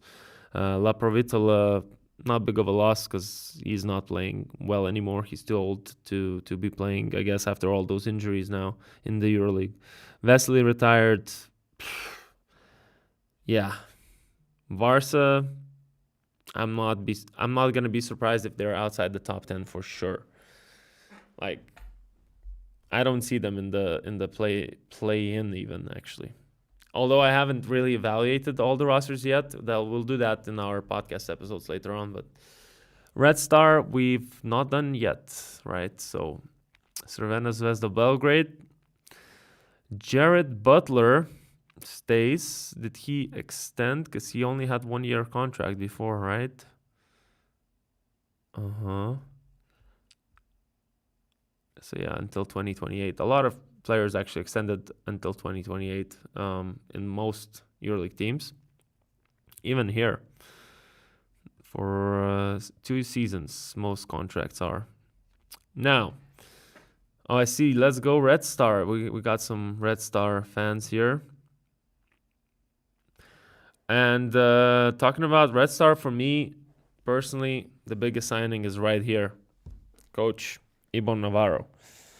They've not found the guy to trust in that head coaching position, a position that's super high pressure in the recent years. They tried with Dushko, they tried with Sfairopoulos, they tried with Sasha Obradovic just recently, and now you're getting universally a guy who's universally being regarded as one of the best European coaches that's not in the EuroLeague. And now he's in the EuroLeague and he's in your team, Ibon Navarro, coming in from Unicaja, where he built his whole, status of being one of the best coaches outside the EuroLeague. A guy who has a very particular system, lots of rotations, frequent rotations, a lot of guard play, but also defensive pressure. I mean, this is going to be very interesting to see how well he can implement the same things he did with Unicaja with this roster. But at least on paper, it seems like it's possible because we got some guards to run the show. They added Chris Jones from Hapoel. I felt like Chris Jones still is capable of being one of the starting point guards, and in Hapoel he was on the bench. Now I feel like he might share the guard duties with Jared Butler because obviously Cody Miller-McIntyre is gone. So you have a bit more space, a bit more minutes to fill. And Chris Jones, Jared Butler, then you got Nemanja Nedovic coming back after 1 year in Monaco. You still got Tyson Carter, but Tyson Carter, I think he actually did well in ABA League, didn't he? Let's see. Sorry, we don't have ABA League stats just yet on BasketNews, but I think we're getting most of these. I didn't do that well as I thought he did. So I'm using not our website. The EuroLeague stats I'm not interested in. I was just curious about ABA League stats. 6.6. That injury really took away his momentum. Let's go back. Yeah, so Kramer, a shooter. Nedovic is out. You sure? I thought he was just in. News. BasketNews.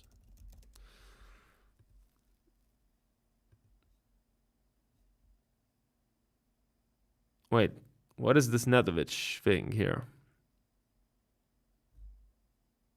Is he in or out? Seen the team? I've not seen a news article about him. So this is an old article. Okay. Yeah, I'm not sure. If you guys know, let me know.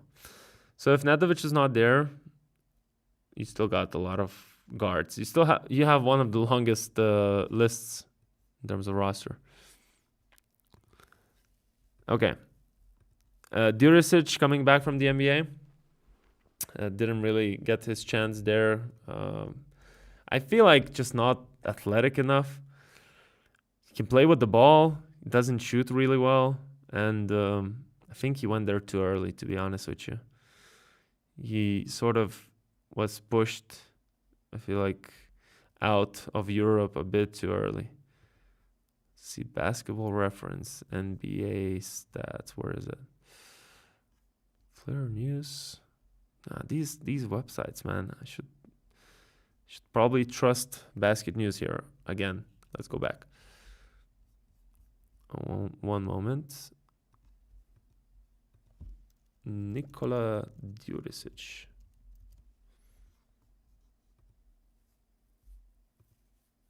Because did he even really play? I think he played in the G League mostly. We don't have stats. What the hell is this, man? Yeah. Let's get out of here before we expose too much of basketnews.com weaknesses.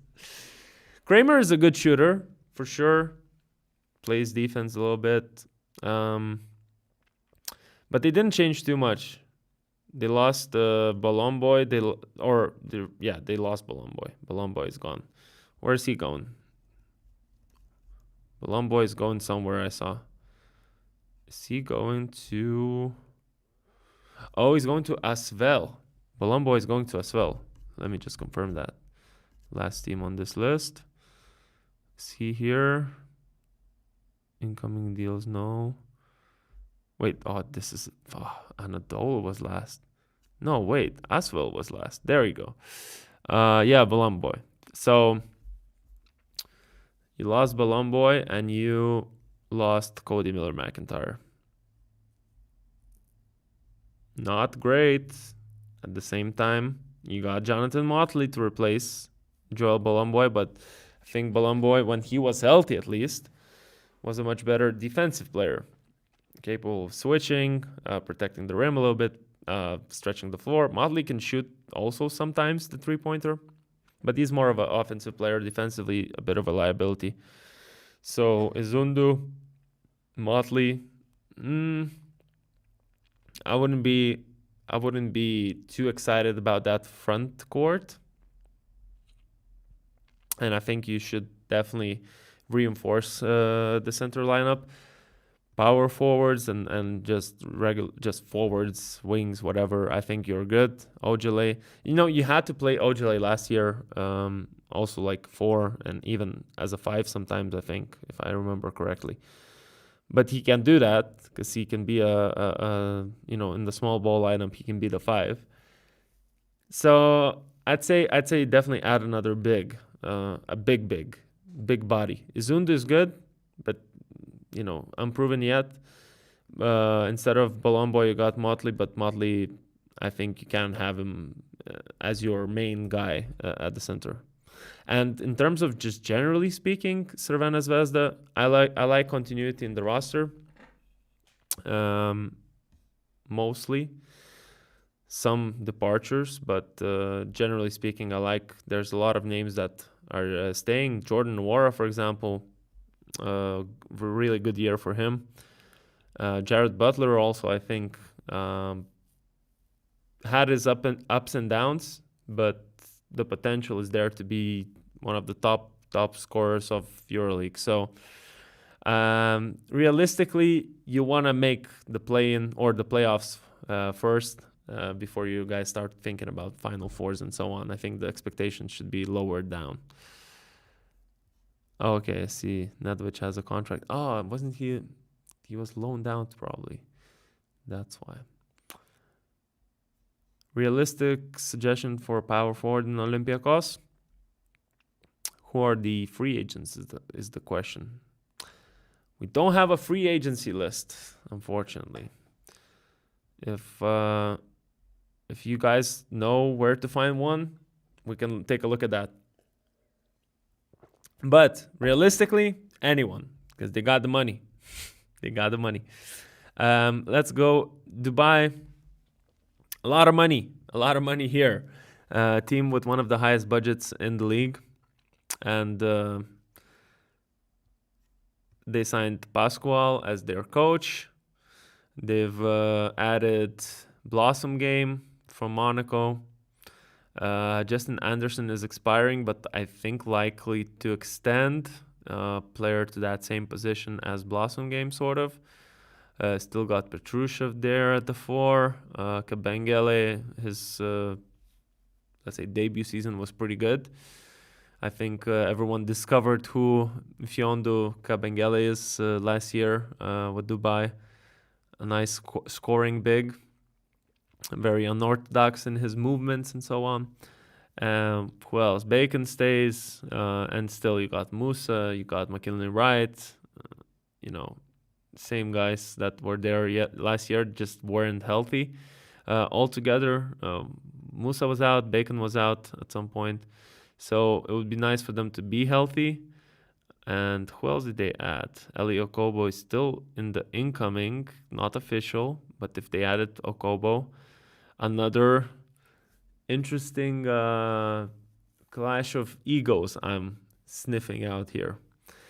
Not saying that, these guys don't have like good chemistry or whatever, but Eli Okobo had his moments in Monaco with Mike James. And here you still have Janal Musa. You got Dwayne Bacon. Bacon had his moments in Monaco as well, I think. So yeah, that locker room it'll be interesting to watch. Otherwise, I mean, this team has a lot of big names, like I said, Musa, Bacon, even I would say a guy like Petrushev, up and coming, still up and coming, no, not up and coming anymore, already established name. You know, a lot of names. Davis Bertans, for example. But how is it all gonna click together? We'll see. We'll see. Let's see the chat for a sec. Hazonia, no, I think Hazonia would stay. If Hazonia comes, then then that locker room, you gotta put a 24/7 CCTV camera there. Let's move on, actually, guys. Not too many Dubai fans is there, really, in reality. Now, Maccabi. What have they done? Have they gotten better? Potential departures. Lonnie Walker, around who the offense was running last year. Lundberg is expiring. That would be a big loss. I felt like he really helped their game last year. So long ago, it feels like the EuroLeague season was. We all forgot like what was happening, it seems like. Mario Santos is rumored. Marcio Santos, I remember him. An interesting new face as well. Nothing's really happening with this Maccabi. No big signings. Bonzi Colson came back. That's nice for him. But yeah, this team hovering 14th to 10th, I feel like. I can't tell you much about it. Nothing really happened, right? Yamadar, Osher Brissett, and Bonzi Colson.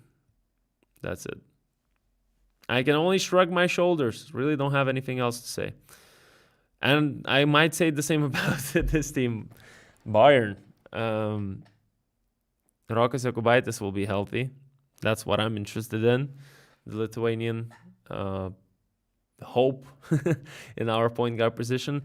Dwayne Washington next to him, I guess. An interesting selection. They're probably expecting him to play as well as he did for Partizan offensively. After Carlick Jones returned, it kind of went down. But before that, Dwayne Washington was the guy, the offensive engine for that team. So I'm seeing Maxi Kleber to Bayern. I saw something about Maxi Kleber.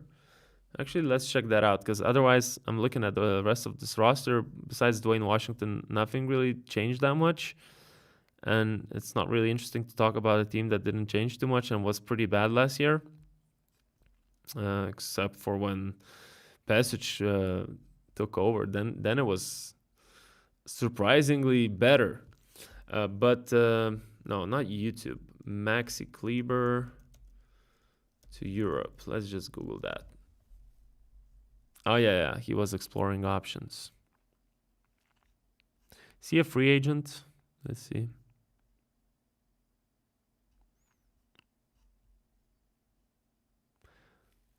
Maxi Kleber. Imagine him in Olympiacos. If you said you need a 4. Johannes Thiemann signed. Okay. Oh, yeah. You're right. The Alba legend is now going to play for Bayern. And didn't he play in Japan last year after a good season in somewhere? In Alba, probably. I think he played in Alba. Let's see. Last 10 games. No. Yeah.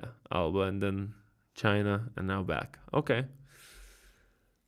Yeah, nice to have Thiemann back in a German team rather than a Japanese team, because then you don't see him. And as a veteran player, nice addition. Yeah, spot-up shooter. I agree. Nice stretching the floor big. Vogtman and Thiemann, and the same team, 2 Johanneses, doing a similar thing. One is just a bit taller. But yeah, I'm mostly excited to see just Rokas Jokubaitis return to play. He had probably his peak shape in the Eurobasket before he tore his ACL. So a comeback that's going to be difficult for sure. Let's see. How many days have gone by now? I wonder.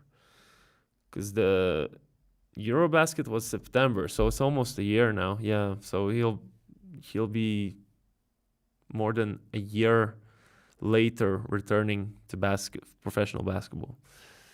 Yeah, Bayern, sure. Next up, Milano, Darius Thompson from Valencia joins in. RJ Cole from, I don't want to lie to you, wasn't he a Ritas player last year? I'm so bad, man. He wasn't, right? He was Ritas player before. I'm just exposing my poor ball knowledge outside of the EuroLeague right now. Where did RJ Cole play last year? Ritas was before. Venezia, that's why. And he was balling. 16.6 points. I guess Milano saw him. I guess they saw his stat line. And 5 assists as well. Wow. That's in the domestic league. In the Euro Cup, 13 points. Okay. RJ Cole. Next to Darius Thompson. Next to Flacadori. Okay. Brown is out probably, according to this. Quinn Ellis. That's a bit of a shame that he's gone to NCAA. Because it was one of the more exciting players in this team. Armani Brooks as well. Bolmaro still there. They added back Devon Hall. Giuseppe Poeta still coaching this team. Goodrich still there. Alec Peters probably starting. Yeah, the starting 4 for sure. That's the only reason he would have left, right? To have a bigger role.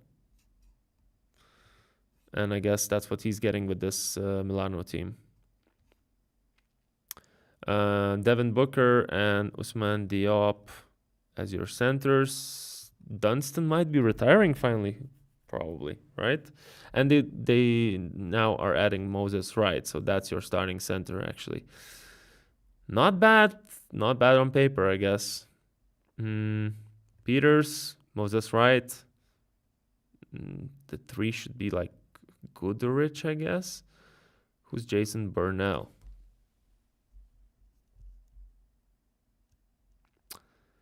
Right. Milan signed him from where? Tell us from where? Who wrote this article, man? Brescia, okay. Brescia is a European team. It's Italian, right? Anyways,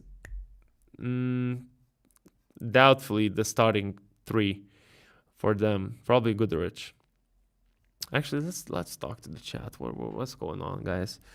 So it's getting a bit boring, isn't it? When you're talking about freaking Milano, that's what happens. Not too many teams left. Like 5 teams left after. Let's read what you guys are saying. If you have any questions to me, let me know. Kleber can't change Bayern's fate. I agree. Get Kleber to Olympiacos. They need a 4 behind Sasha, but I guess that's a bit too much to put him on the bench, although he's used to it in the NBA. Oh yeah, someone told me that's Venice. Quinnell is one of the biggest prospects, but that's a shame. Alec Peters, I think he'll play big minutes. Gary Bird. Do kids play street ball in Lithuania, or is it like Greece where public courts are collapsing due to neglect? No, we're using our courts and we're getting more and more new ones. We're getting, at least in Vilnius, I'm not sure about other cities, Kaunas as well, but I'm not sure about the smaller ones. But at least here in Vilnius, they're always full. Not always, obviously, but they're full. They're full of kids, and not just kids, also adults playing basketball. We have way too many good courts now that some of them are getting neglected, even though they're freshly built. But we're like, if you saw I've been to Greece, I've been to that Giannis court, for example. Like, some of those baskets didn't have nets on them, and this was like your main spotlight one. I was like, this is it. Like, I expected a bit more. I don't know what I expected, but I expected at least more people there, maybe. I don't know. And in Lithuania, if you come, you'd see like glass backboards, rims with those springs that let you hang on the rim. What else? All the lines are clear. The actual, it's not pavement. It's like this thing made from rubber, I think. It's basketball courts made out of tires, like car tires. They chop them up, and then they like paint them red or whatever, and then they put some kind of layers on there, and it's good for basketball. Let's read what else you got. Who you vote for EuroLeague champion next year between Olympiacos and Panathinaikos or another team? At this point, you should probably trust the continuity in Olympiacos, but I'm just very excited to see what Pau does. Because of Željko, because of some good additions. I'm just very excited to see their potential in the first few months. And I guess it'll take some time for them. It won't be like instantaneous. Because Željko has a bit of a system to figure out. He'll run you through those film sessions more than Ataman did. So yeah, I think if I had to bet my money on somebody, I would bet on Olympiacos. But I'm more excited, obviously, about seeing Pau because of the new look. And I'm not gonna lie, Montero in Olympiacos is also fun, but that other team has a bit too much, let's say, question marks that need to be answered. A little bit too many for me not to be a bit more interested in them. Sorry about all this scrolling, but I need to remember where we were. We were here. Yeah. Maxwell Lewis is loaned out to London Lions. What else do we have here? Greece winning 2004 Euro in football doomed the next generation of basketball until today. You had a good generation of basketball players in 2006 World Cup final. What did you didn't win the World Cup, did you? Wait a minute. Who are you? Wait a second. FIBA World Cup. My memory there was I was 9 years old. I don't remember. Oh, Spain won. But wasn't Greece in the final? That's what I remember. Yeah, the Diamantidis, the Skortsianidis, that was that team. Zisis. But yeah, you're right. Like, I feel like Greek basketball as a, sport of, like, you look at the national team. I'm not talking about the clubs. Clubs it's a money thing, But you look at the actual national team, this this FIBA window, you look at these names and you're like, wow, the situation is not good. You don't have anyone even, in the future to look forward to. It feels like it's not like there's this new generation coming through. No, it feels like it's gone. Like, you got Giannis still, as obviously one of the guys in the NBA. But otherwise, even your EuroLeague veterans, they're all getting older and older and older. Tough times for Greece if things don't change, I guess. And I'm not sure what the system of youth development is, but we just hadn't seen a great Greek prospect in how many years now? A while. Avdalas. Let's look at Avdalas, because this is gonna be much more interesting than looking at whoever else was next on the list. Paris, yeah. This guy, the supposed Luka. He plays like Luka. I remember we made a video on our channel outside the NBA that he plays like Luka. Best signing so far in the summer, I would say. I feel like Montero to Olympiacos gives them everything they ever wanted from their lead guard. Power signings, I guess Bonga is the best one from that team. Žalgiris, I think Carson Edwards I trust in the most to have a big impact. Fenerbahce, let's look some Neoklis Avdalas highlights in the background while I think about Fenerbahce. The best signing, I don't think it's Shane Larkin per se. I think the best signing they did was to extend Talen Horton-Tucker, because Wade was under the contract anyway, so we'll see. There's a lot of new names there. We'll see how it all clicks. Will Clyburn will be interesting in the gold and blue or yellow blue. What are we thinking? What are we thinking about Greek Luka? Handles the ball well.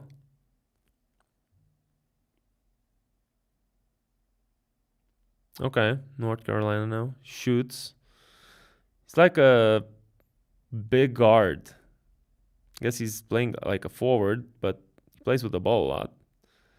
Actually, good. You didn't have a ball handling sort of guard forward type of player. I don't know for how long. Have you ever?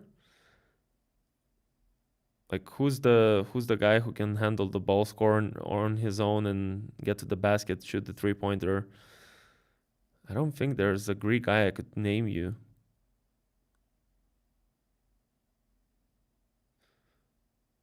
Okay. Avdalas, best of luck. Hopefully you're the next in line to lead the Greek national team, because like I said, a bit of a tough situation. Okay, already 2 hours streaming, guys. Might wrap this up pretty quickly with the last few teams. Paris basketball, yeah, Partizan we've done. Paris basketball, TJ Warren, guys. The bubble goat, TJ Warren. Welcome to the EuroLeague. It's always interesting to see these guys from the NBA with names, you know, like he still has a big name because of that, the bubble year. He scored like 50, didn't he? TJ Warren. Hell of a scorer, actually. Let's look. Oh, that's me. What is this? I need YouTube. TJ Warren. Let's actually look at the best version of TJ Warren, the bubble version. That's how he needs to feel like. There you go. That's how he needs to feel like when he plays for Paris. He needs to feel like he has all the freedom. I think his issue is he's like a bit too short for the NBA, and then not athletic enough to play like a 2, so he's a 3, but he's doesn't have the size. At the same time, that defensively mostly. I'm not talking about offensively. Obviously, he can get a bucket, like you see.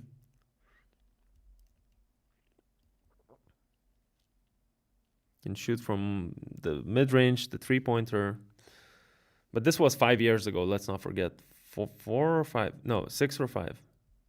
Essentially 6 years ago. Who knows how well he plays right now. But interesting to keep an eye on TJ Warren in that team. Justin Robinson left, so my reason for watching Paris is one of the reasons, besides obviously Nadir Hifi, is kind of gone. But yeah, probably gonna be again competing. Trying to be above expectations, because the expectations still are gonna be bottom 5 for this Paris. As much as Augustus will try to hype them up, and the coach it's not there. No coach. Who's their coach, man? Julius Thomas, the youngest EuroLeague coach ever, left. Who was the previous coach? Tabellini or someone like that? Who was the previous coach before Julius Thomas took over?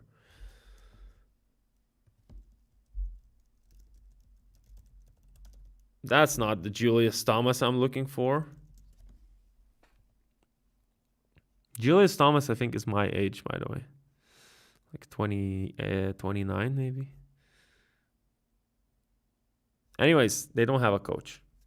It doesn't feel like they have a coach. So we'll see. Not much to say about this guy. Virtus and Baskonia, Anadolu, and then as well. Okay, quickly. Virtus, lots of new signings, lots of new names. Marcus Carr, Rashid Bello, David Casarin, probably Italian, Hackett, Bobby Klintman from the NBA, a Swedish guy, I remember him. Kessler Edwards also already played for Hapoel, maybe. The youth, probably a bit more backcourt talent this year than last year. Because who left? Payola left. Morgan. I liked Morgan. Dos Santos. Carson Edwards. What am I talking about? More talent. Carson Edwards left, of course. So definitely not more talent. Yeah. Virtus, welcome to the bottom 5 again. I don't know, guys. I really don't have much to say. Mumbur is the coach. Maybe he can figure out those problems, not myself. Baskonia.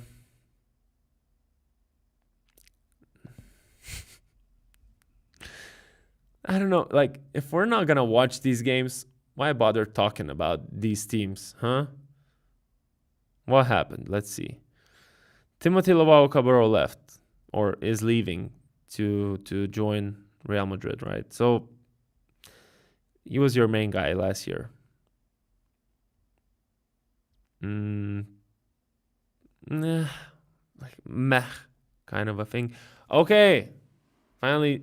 Can you believe, guys, the 2 last teams we'll talk about might be the more exciting ones in the EuroLeague next season, might be in the top 10 potentially. So starting with Anadolu Efes, Mike James, Matthew Strozell reunion right after they just left the same team. Reunited in Anadolu Efes. Unexpectedly, I think Mike James went to Efes because we've heard he doesn't like Istanbul. There were talks about Dubai. Kind of made sense him joining Dubai because of the luxurious, lifestyle he was used to in Monaco. And you compare that to Istanbul, where you can have like a nice house, but you're still in Istanbul, a super busy city. And I feel like a very different life compared to, Monaco for sure, but even Dubai. In Dubai, it's a bit more chill in certain areas. But we're talking about life stuff. Just generally to Efes is an interesting move. Mike James to Efes is nobody thought about it. Everyone thought about Barca, like I said, Dubai maybe some other teams, but definitely didn't think about Anadolu. And it's interesting that Shane and Mike, they were sort of the faces of the EuroLeague for a while, and they, one is replacing the other. It's interesting, first of all, that Shane left. Second of all, that Mike came in his place. Next signing I should probably talk about is Dario Saric, because I see you guys. You guys are already talking about him. I mean, he's, good for Europe, I guess, because he'll be able to just play under the basket defensively, and you won't need to sort of rely on him too much on defense. I feel like the court is tighter. It's a better game for him, and he can stretch the floor. Like, he's still your offensive guy, and he'll be able to shoot the three. But in the NBA, I felt like it was a long time. He was supposed to go a while back to Europe, to be honest. Not too athletic, like not the biggest of guys. So I'm not too excited about Dario Saric, but I think he's going to have good stats for sure. Should have good stats in FS. Coming back to his home team from where he went to the NBA. What else? Fernando from Partizan. Santi Justa also added, and Jordan Lloyd extended. Pretty solid team. Ertan Osman is still there. Papayan is probably healthy now. Poirier is out. Where did he go? Anyone know? Did he join anyone else yet, or he just left so far? Not that I could see anything about him joining, but oh wait, Achilles. Is this? Oh yeah, another injury. That's why he left. So unfortunate. His career just kind of, after the best season for Real Madrid, went downhill really fast, because he was supposed to like get out of Walter Tavares' shadow in the FS, and just sort of collapsed with the injuries and so on. Unfortunate. So yeah, this team, I think, will definitely not finish 19th, if that's what you're asking. Should definitely get out of the bottom, I think, because they have Mike James. That's it. Like, Mike James, Jordan Lloyd. Actually, Jordan Lloyd, Strzel, and James, they all played together before. I'm hopeful again. Maybe this optimistic side of my predictions will let me down again, because it happened last year. But I'm hopeful for FS to be much better with Mike James.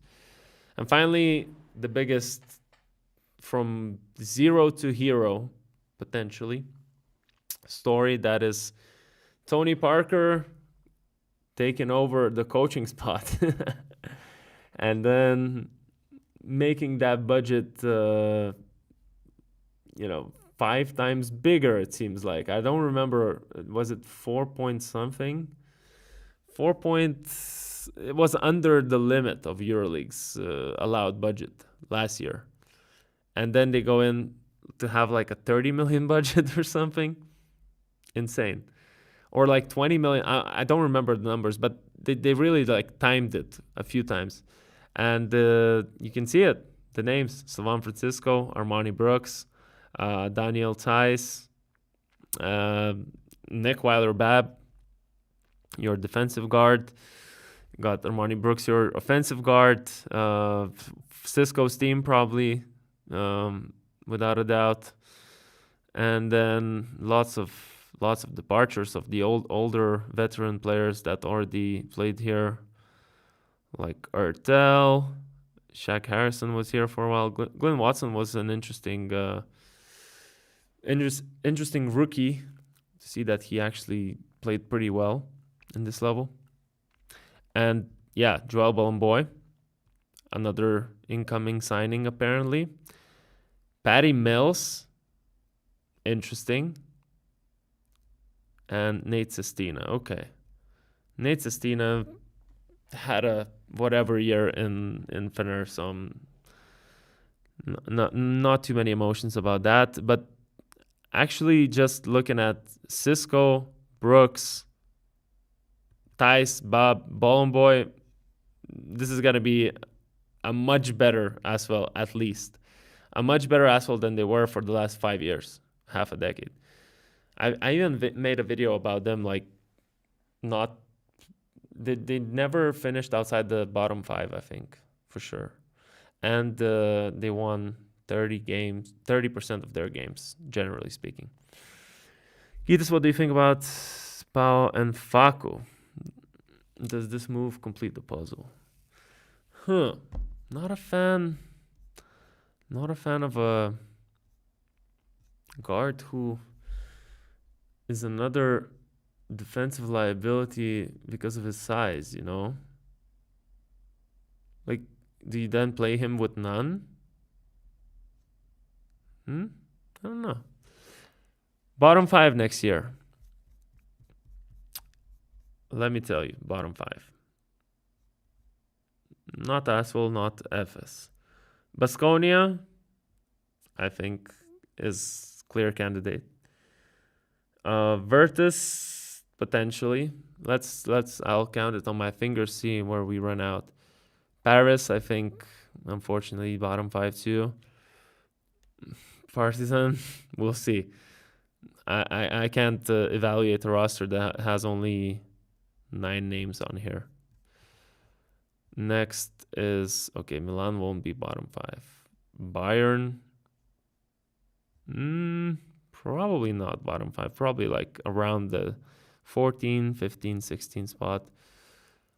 Maccabi, you know what? Maybe we'll need to go back up because Barca, bottom 5. Nah, I'm kidding. Besiktas, for sure. No, I think Besiktas will be bottom 5. It can't be otherwise. And from these top teams, can Valencia be bottom 5? It could be. It might take some time for a new coach to figure out things. And yeah, I'd say Valencia is in the contention. And then also from these bottom ones, who else was there? Valencia and... said Baskonia, Virtus, yeah. Paris, if I didn't say Paris, then maybe Paris. I think I said Paris. So, and you never know about Bayern. You never know. New coach as well. Yeah, these are my, so far. These are my bottom 5. Marcus Howard and Partizan. I've not heard anything about anything, I feel like. I've seen as much as I've seen on the news articles. But as well, if you look at as well, by the way, guys, the hype was a bit higher than what it looks like at the end result. This is not the end result, but I think like you're not competing for the title with this team. So what, did you just build like a playing team? Maybe. Like, I don't know.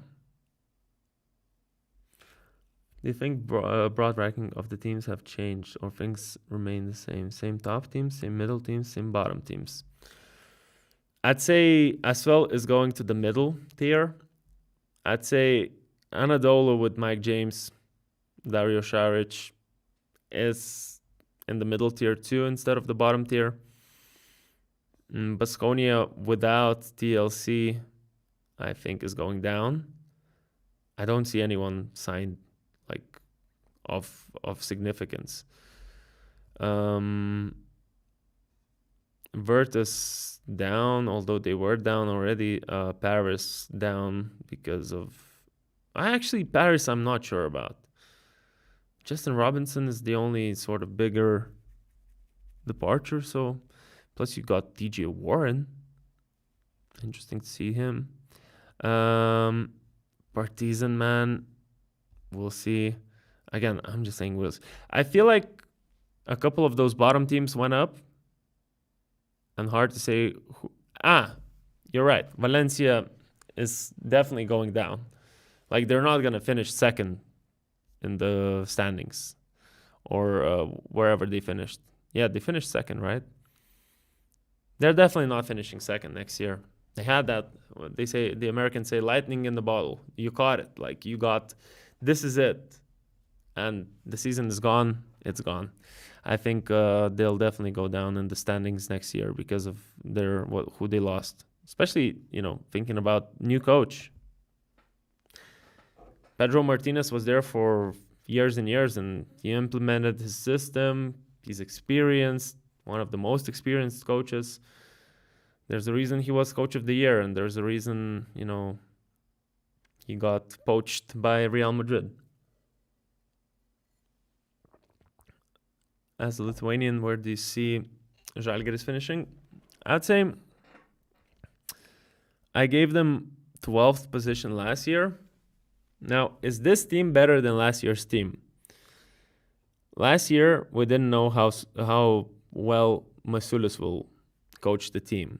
So we were underrating it.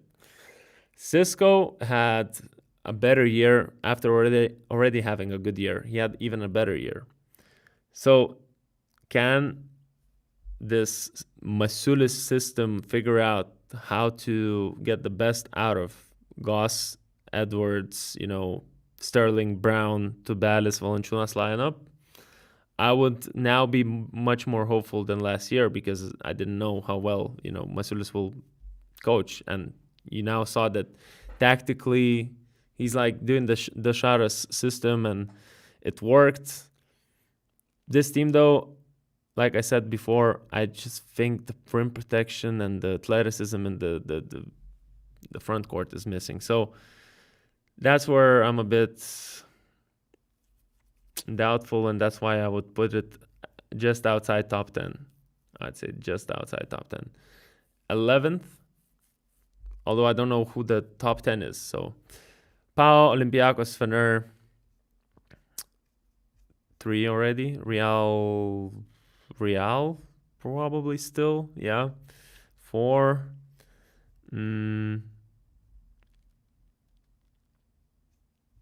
Hapoel could be in the top 10. Actually, you know what? There's not too many good teams. I'm taking it back. Žalgiris in the top 10. Žalgiris top 8. Žalgiris could easily be top 8. Like, who are these much better teams from the mid-range ones that got so much better to overtake Žalgiris? I know Cisco left, but I don't know. Guys, by the way, how many of you are still here? I need to see the chat, the live stream, because I'm thinking of wrapping it up. We spoke about it all, it seems like. I feel like it's been 2.5 hours. Yeah, 150 still watching of you. Nice. If you have any last questions, let me know, because I'll be coming off in just a few minutes. It's already 8:30, getting late. Any more hot takes to react to? Oh, I already spoke about Maccabi. Didn't really have much to say, to be honest. Let me see it again. Where is Maccabi? Here. Lundberg, I think, gave you some stability. And I really don't like, from your perspective, that he left. And Blatt left, one of the faces of your team, and a spark offensively for many, many years with these 3-pointers. Lonnie Walker potentially departing. All I'm seeing is people going out, and then Vanzi Colson and Yamadar joining in. Brissett, I think, is just extended. So that's why there's not much to comment, I feel like. Maybe we'll do oh, I see this question so many times and I keep skipping it. Do you think Tutis Sabonis is moving to EuroLeague next season, maybe bottom team? Listen, he definitely is a future generation, top coach in my eyes. I just think you don't want to make the mistake of rushing someone into a position where there's going to be a bit more pressure. If it's a team, like you say, a bottom team that doesn't have much to lose, why not? But those situations, they require experience. Like when you come in the middle of the season, you don't have time to implement your game. You're mostly sort of trying to fix problems one at a time, bring in some spark. And, he's one of the things he's really good at is just talking up to his players, motivating them. He's probably the best in Europe right now, actually, because he's got that American accent, the Lithuanian with an American accent, but also just the way, the things he says. It's not just how he says things, it's what he says. I think Tautas Sabonis definitely has the potential to one day be one of the greatest, if he keeps putting in this work that he has been. Because it seems like he has that real passion in his eyes to become as good of a coach as he can. And now he has the perfect ground to do that in, the London Lions project, where he's, being a coach for the first time in an environment that doesn't have too much pressure, but at the same time, it kind of fits him, London. And I think we'll get to see him. Don't worry, we'll get to see him. And I would prefer him coming in, let's say, off season rather than middle of the season. This is now a bit boring to watch, probably, this BS article. We should watch some highlights. Whose highlights, guys? Whose highlights for the background?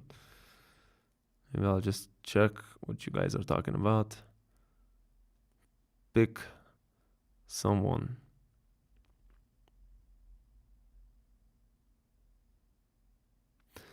My opinion about two conferences system in the EuroLeague, if it gets extended, I am against it. I don't like the idea of playing some teams only once and the others twice. I like the fact that it's now still, like, sporting-wise, pretty logical. You play everyone, 2 times, and there's no way to make these conferences logical, because historically we didn't have conferences ever. So you're gonna separate by geographically. You're gonna make it, teams. All the Spanish teams are gonna be playing each other, and then you're only playing Spanish teams once. I mean, it feels like it's unfair in some ways, because I feel like there's more on the western side. If you're doing west, I think there's more better teams on the western side than on the eastern side. If you're doing north and south, even more so, because then south would be all the Greek teams, Spanish teams. Nah, that doesn't make sense. East and west, I guess you could say Greece and one of the Turkish teams could be on the east. I don't know. I think it doesn't make sense. JV highlights. Jonas Valanciunas highlights. 2026, let's see. Oh, actually, Žalgiris has a video here. Let's see.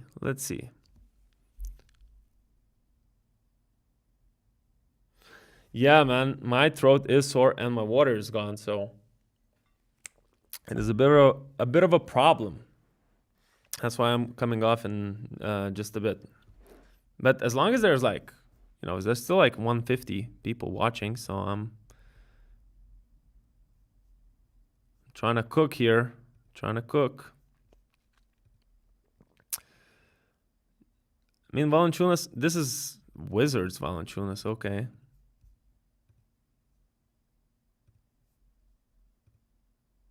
No. We're not watching. This is not the Jonas Valanciunas we're getting. Should be watching the 2026-25 highlights. The Grizzly Jonas Valanciunas one. Let's see. Wait.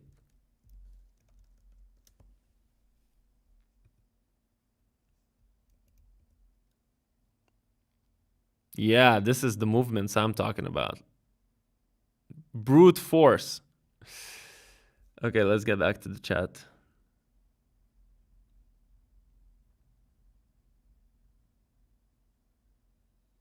Yeah, Sava Gojkovic, I'm with you. As a Partizan, if I was a Partizan fan, I'd be not too excited about next year.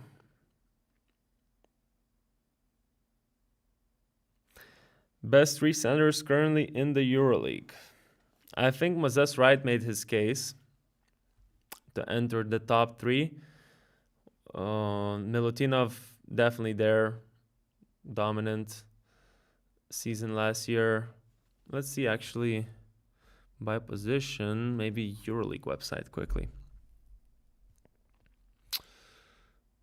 How do we check by position? Do they have that? Wait, stats. Let's see stats. Let's remind ourselves statistically who was the better centers of the league. That's okay. Top 200, whatever. Let's see by rebounds. Actually, that'll sort out a lot. Okay, Milutinov, Tavares, and then Wright. Could be that could be it. Could be Oturu instead of Wright, but I'd say Wright definitely entered the top three last year. And otherwise, I think Milutinov Tavares is still the standard in the EuroLeague. Right now with Valanciunas, offensively, he might be putting up big numbers. Big numbers.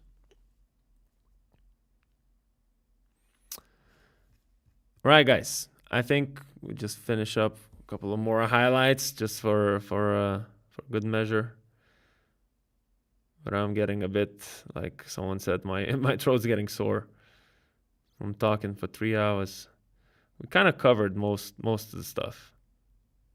Like I know I didn't bring you more new information. That's not the function I have as a content creator. Usually I'm just reviewing stuff. Donatas is more of the newsbreaker. Maybe once we'll do like a stream with him. He can give you some insight. Be easier also to talk with someone else here. JV has those like moves, like little fader from the midi. As you can see, he can still stretch the floor. Once he gets the ball close inside, like close enough, I think it's hard to stop him. Like I said, you'll have to foul him, like in these positions mostly. The jump hook, semi-jump hook. You'll be good. Offensively, there's no question. Just defensively, those are the questions. We'll see. But I like these new, like they're not super new, but he's more and more relying on his mid-range faders and these kind of jumping shots, jump shots, I guess. Yeah. Alrighty, my people. Thank you all for tuning in. We'll see what we do next time. I was thinking, let me know actually in the chat right now if you guys would be watching these live streams after, let's say, EuroLeague games. Maybe we should do that. Maybe we should tune in after EuroLeague games, talk about whatever games happened, maybe watch some highlights. We'll figure it out. This is our first one. Like I said, hopefully of many. Just need some practice and experience, just like with anything else. It was fun, actually. It was fun to see so many of you active in the chat. Thank you for donations as well. This was really unexpected. I never thought we'll see that in this live stream, in the very first one. So yeah, let me know, what would you like this to be? Should this be a thing after games? Should this be just a general like weekly stream? And I'll talk to you soon. Next time we'll see, maybe more signings will be there. Maybe we'll do it after the World Cup qualifiers, watch some highlights, something like that. I think the beauty of this, we can keep it casual. We can just talk about, whatever. It's nice to have a little chat. So have a nice night, and I'll see you whenever the next time comes. Thank you for watching.